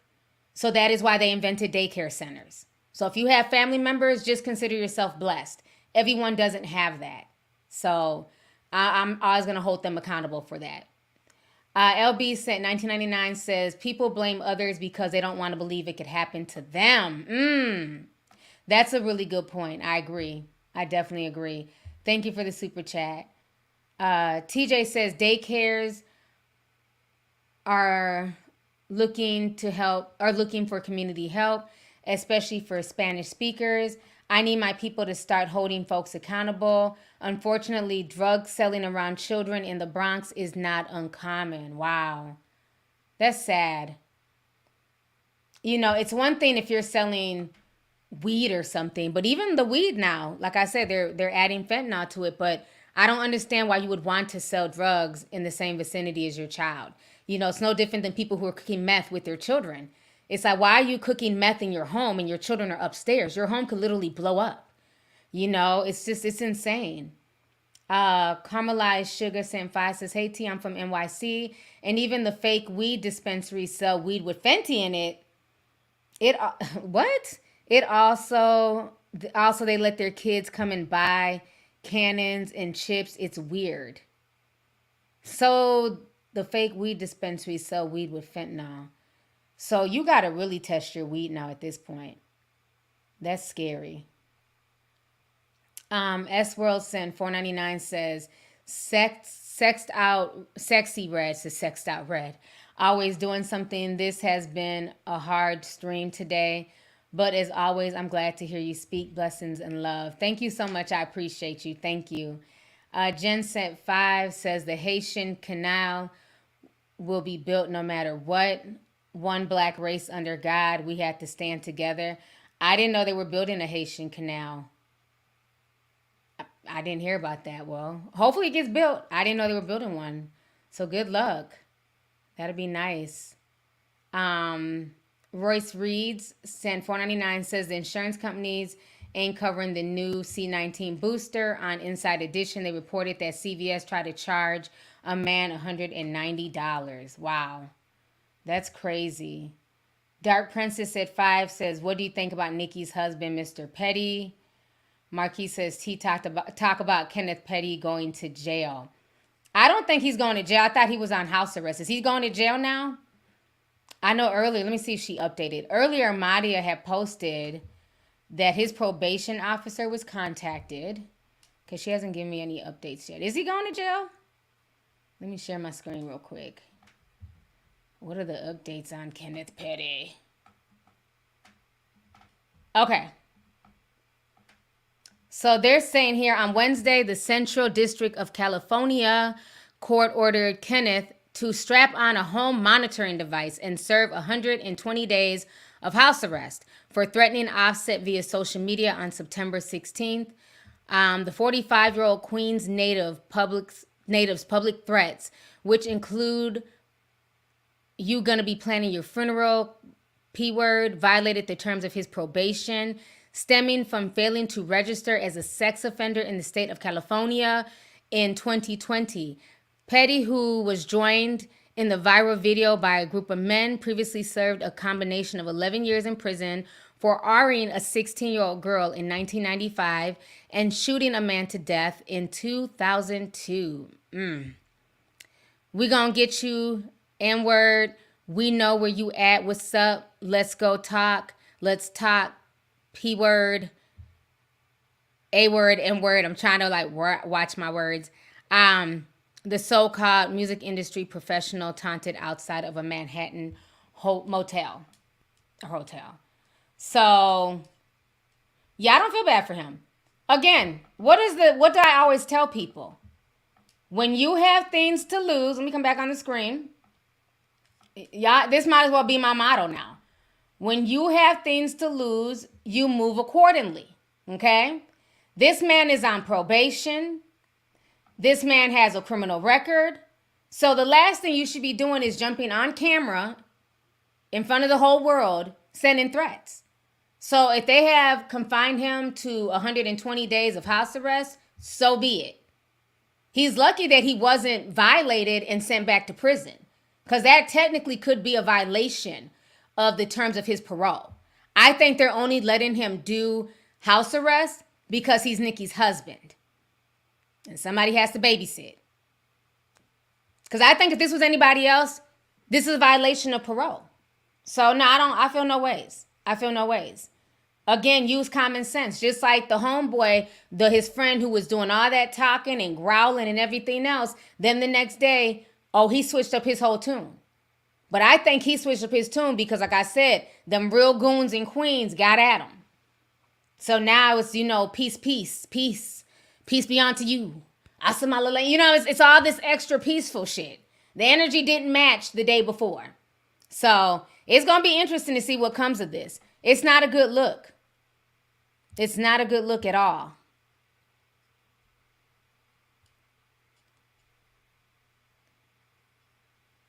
A lot of people were saying that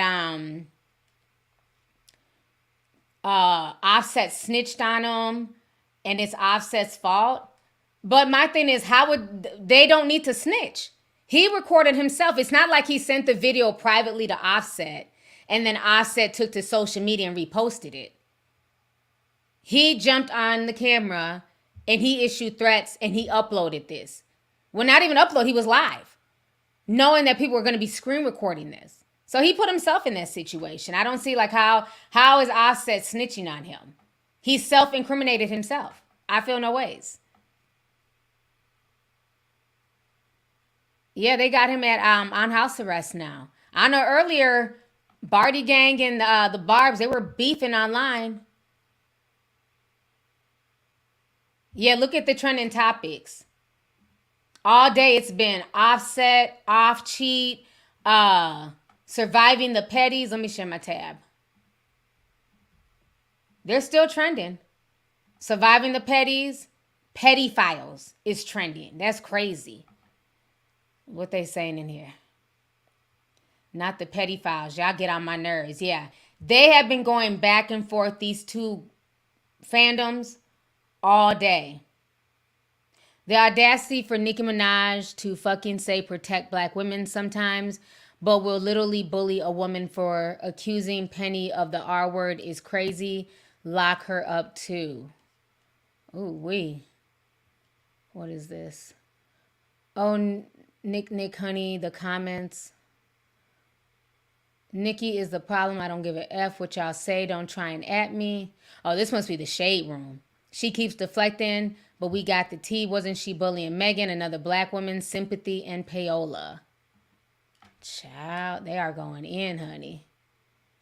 They pulling up old records of the brother.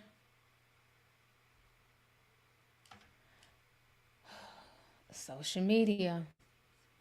It's always something. So, y'all, I've been on here for 2 hours. Let me read this last super chat that I'm out of here. Let's see here. Unique says, is Thames really having Future's baby? I don't know. I saw the video where she did look pregnant. But how come everybody thinks it's Future? Because they did a song together? I don't think it's Future's baby. I don't think Thames will be out here pregnant by Future. Work with him, get your bag. But having a baby and being the 10th baby mama or however many baby mamas he got, I hope she's smarter than that. I don't think it's Future's baby. So let me see. Urban Angel sent 150 in NT money. Says, T, you do look like a Barbie doll. It's okay. My ex-boyfriend was Chinese and spoke broken English. I love talking and speaking to him anyway. Your mom would be loved. P.S. It's Taiwanese money. Okay. Well, thank you so much. I appreciate you, sis. Thank you for the love. Johanna says, T, did you discuss Remy Ma and Papoose? I have not talked about them. I talked about them a few months ago on my live stream. that there had been rumors circulating that Remy Ma left Papoose for one of her battle rappers. And then who was the guy who did the rap basically calling out Remy Ma? I'm not in the battle rap scene like that, so I don't remember all these people's names. But he went in. He went in on Remy Ma. Let me see if I can find it. He was basically blasting her, but Remy Ma was saying that, well, that's part of battle rap. It's not a big deal. But I don't know. I don't know if they're together or not. I'm not sure. Hold on. No, we're not playing nothing from Vlad. Hell no. I'm trying to see. Okay, this is it right here. I don't know if I can play all of it because I don't know if battle rap is like regular rap, if it's copywritten. We'll play a little bit. But this is the dude here.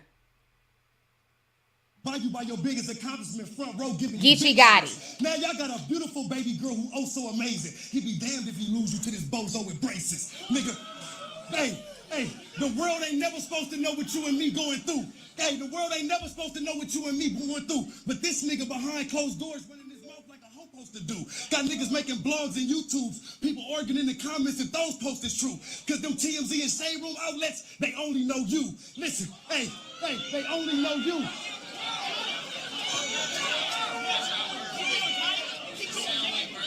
Okay, I don't want to play too much. Y'all are going to have to, because it's like 2 minutes long.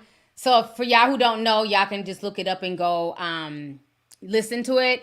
But he's basically shaming her. Now, what's very interesting, I'll say this. A lot of guys are very upset. They feel like, you know what?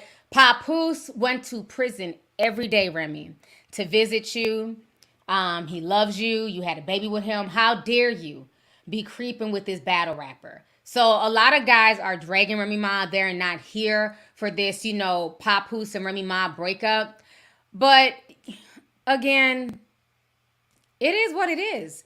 People break up every day, B. You know, they're not, nobody's couple goes to me because I don't know what happens behind the scenes. Remember, everybody was jocking Jeezy and Jeannie not too long ago, and they're going through a divorce now. So maybe, you know, she's tired. Maybe she wants some new peen. I don't know. You know, I'm not sure. But if they're together, great. If they're not, it is what it is. But I don't think she should be shamed for moving on, though. You know, I think at the end of the day, maybe she wants to be with somebody else. Maybe she wants to try something new. Is it sad because Papoose did hold her down all these years? Yeah. You know, he put a lot into her. He put a lot into the relationship. But honestly, until both of them come out and tell us, until they give us a Amon Shumpert and Tiana Taylor response, because they recently broke up. It's like 2023 is like the year of breakups. Until we get some type of statement confirming this breakup, I'm going to take all of this with a grain of salt. I'm going to take it all with a grain of salt. Yeah, I heard that Papoose beat him up and there's all this stuff. You know, but now let's keep it real.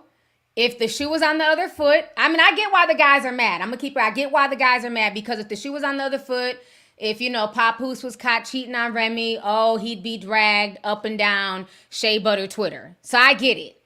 But, you know, again, I can't be too invested in the story or be, you know, emotional about it because neither one of them have spoken out. Neither one of them have come out and said, we broke up. Remy Ma cheated on me. She's running, you know, behind my back with this battle rapper. Remy Ma is not saying anything either. So it's like I can't get emotionally invested in something where there's no real receipts. I mean, there's been pictures of him, I guess, him and Remy out on dinner. There's been pictures, you know, supposed video of Papoose fighting, but nobody can find the video. It was just people calling in saying that it happened. So I don't know. But again, I'm not going to get emotionally invested in the story until they come out and say that we're not together and that, you know, everything's over with. Let me see here. Dom Jerome 91 says, been trying to send you a super chat for 20 minutes. My first one. Been sipping since 2014. What is your opinion on the Chris Brown and Tinashe situation? Thank you for everything you do. You are so welcome. Thank you so much. I don't care about either Chris Brown or Tinashe like that. They both make, you know, decent music. But I think Chris Brown was offended because Tinashe was saying that her label forced them to work together. And then Chris Brown was like, everybody, name 5 Tinashe songs. And honestly, I can't name 5. So I thought that was funny. It made me cackle because I legit could not name 5 of her songs. But I think she was being messy. I think certain things, especially, people like Chris Brown, he's going to react. Chris Brown is going to take it for himself. He's going to go off on social media. He doesn't care. So I think certain things, I would have just stayed away from that story. I wouldn't even said anything about that because, the interviewer was asking about her. I wouldn't even brought that up. I would have made it about the music that I'm promoting today and not the fact that, oh, my label made me work with Chris Brown. I think what I don't like is that people will work with him, but then when they don't get the reception that they were expecting or that the music doesn't go anywhere, then all of a sudden they try and distance themselves. But when the backlash was initial, it was, oh, well, Chris Brown is talented. I had the right to work with him. And then once the song doesn't pop, like the Chris Brown and Chloe song, now it's, oh, well, let me go ahead and fall back. Either y'all going to work with this boy and work with him and, do it with your whole chest and stand in it, or don't work with him. Don't come years later trying to blame the label and this and that and the fans not supporting the music. Either work with him or don't. So I'm not even buying the whole label situation. She wasn't ready for his clapback. And I think now she wants to make amends and, have a kumbaya moment and talk to him. I don't care enough about the situation, to be honest with you. I'm just not. Okay. Good luck to the both of them. Hopefully they'll be able to figure this out moving right along. So, yeah, I'm not tripping off either one of them. Let's see here.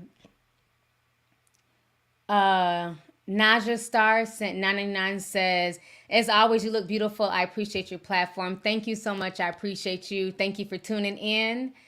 Tai Stark sent 499 says, have you heard that they found the guy who hit Roe with the brick? No, I have not heard that. Let me look. Let me see if I can do a search.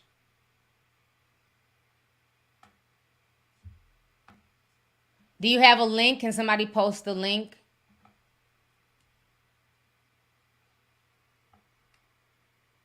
Let me see. Is it really the guy or is it some type of clout chaser? It needs to be the police arresting him. Is this a lie? Is it a clout chaser? He did an interview on Clubhouse. Who, the brick guy? It's a clout. Okay. It's unless it's the police and it's a news article. It's on the news because it was on the news when she supposedly got hit with the brick. Unless it's like police reports and things like that, I don't care about this story. I don't care. This story is so convoluted. Do y'all have a real article where they said they have arrested the guy, they got the guy's name, where they found him? If it's just some bozo on Clubhouse talking to WAC 100, I don't care. There's an article on NBC News. Post the link. Post the link. Y'all keep saying it's on NBC News. Post the link so that way I can click on it.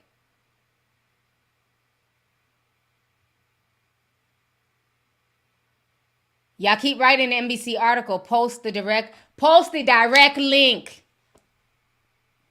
We're waiting. Y'all keep writing the same thing. Where is the link?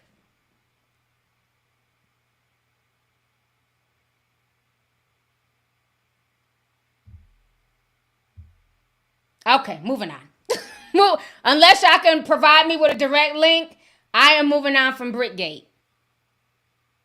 Now nobody can find the link.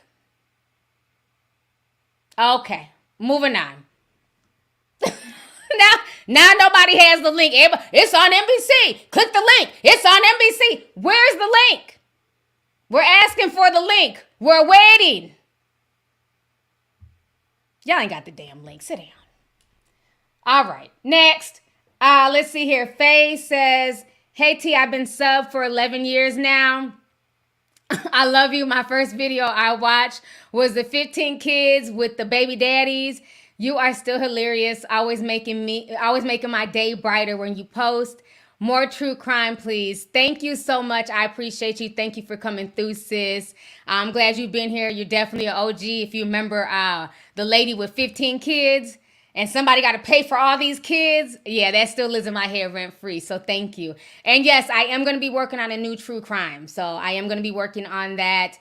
And I'm also trying to work on a deep dive as well. So definitely stay tuned.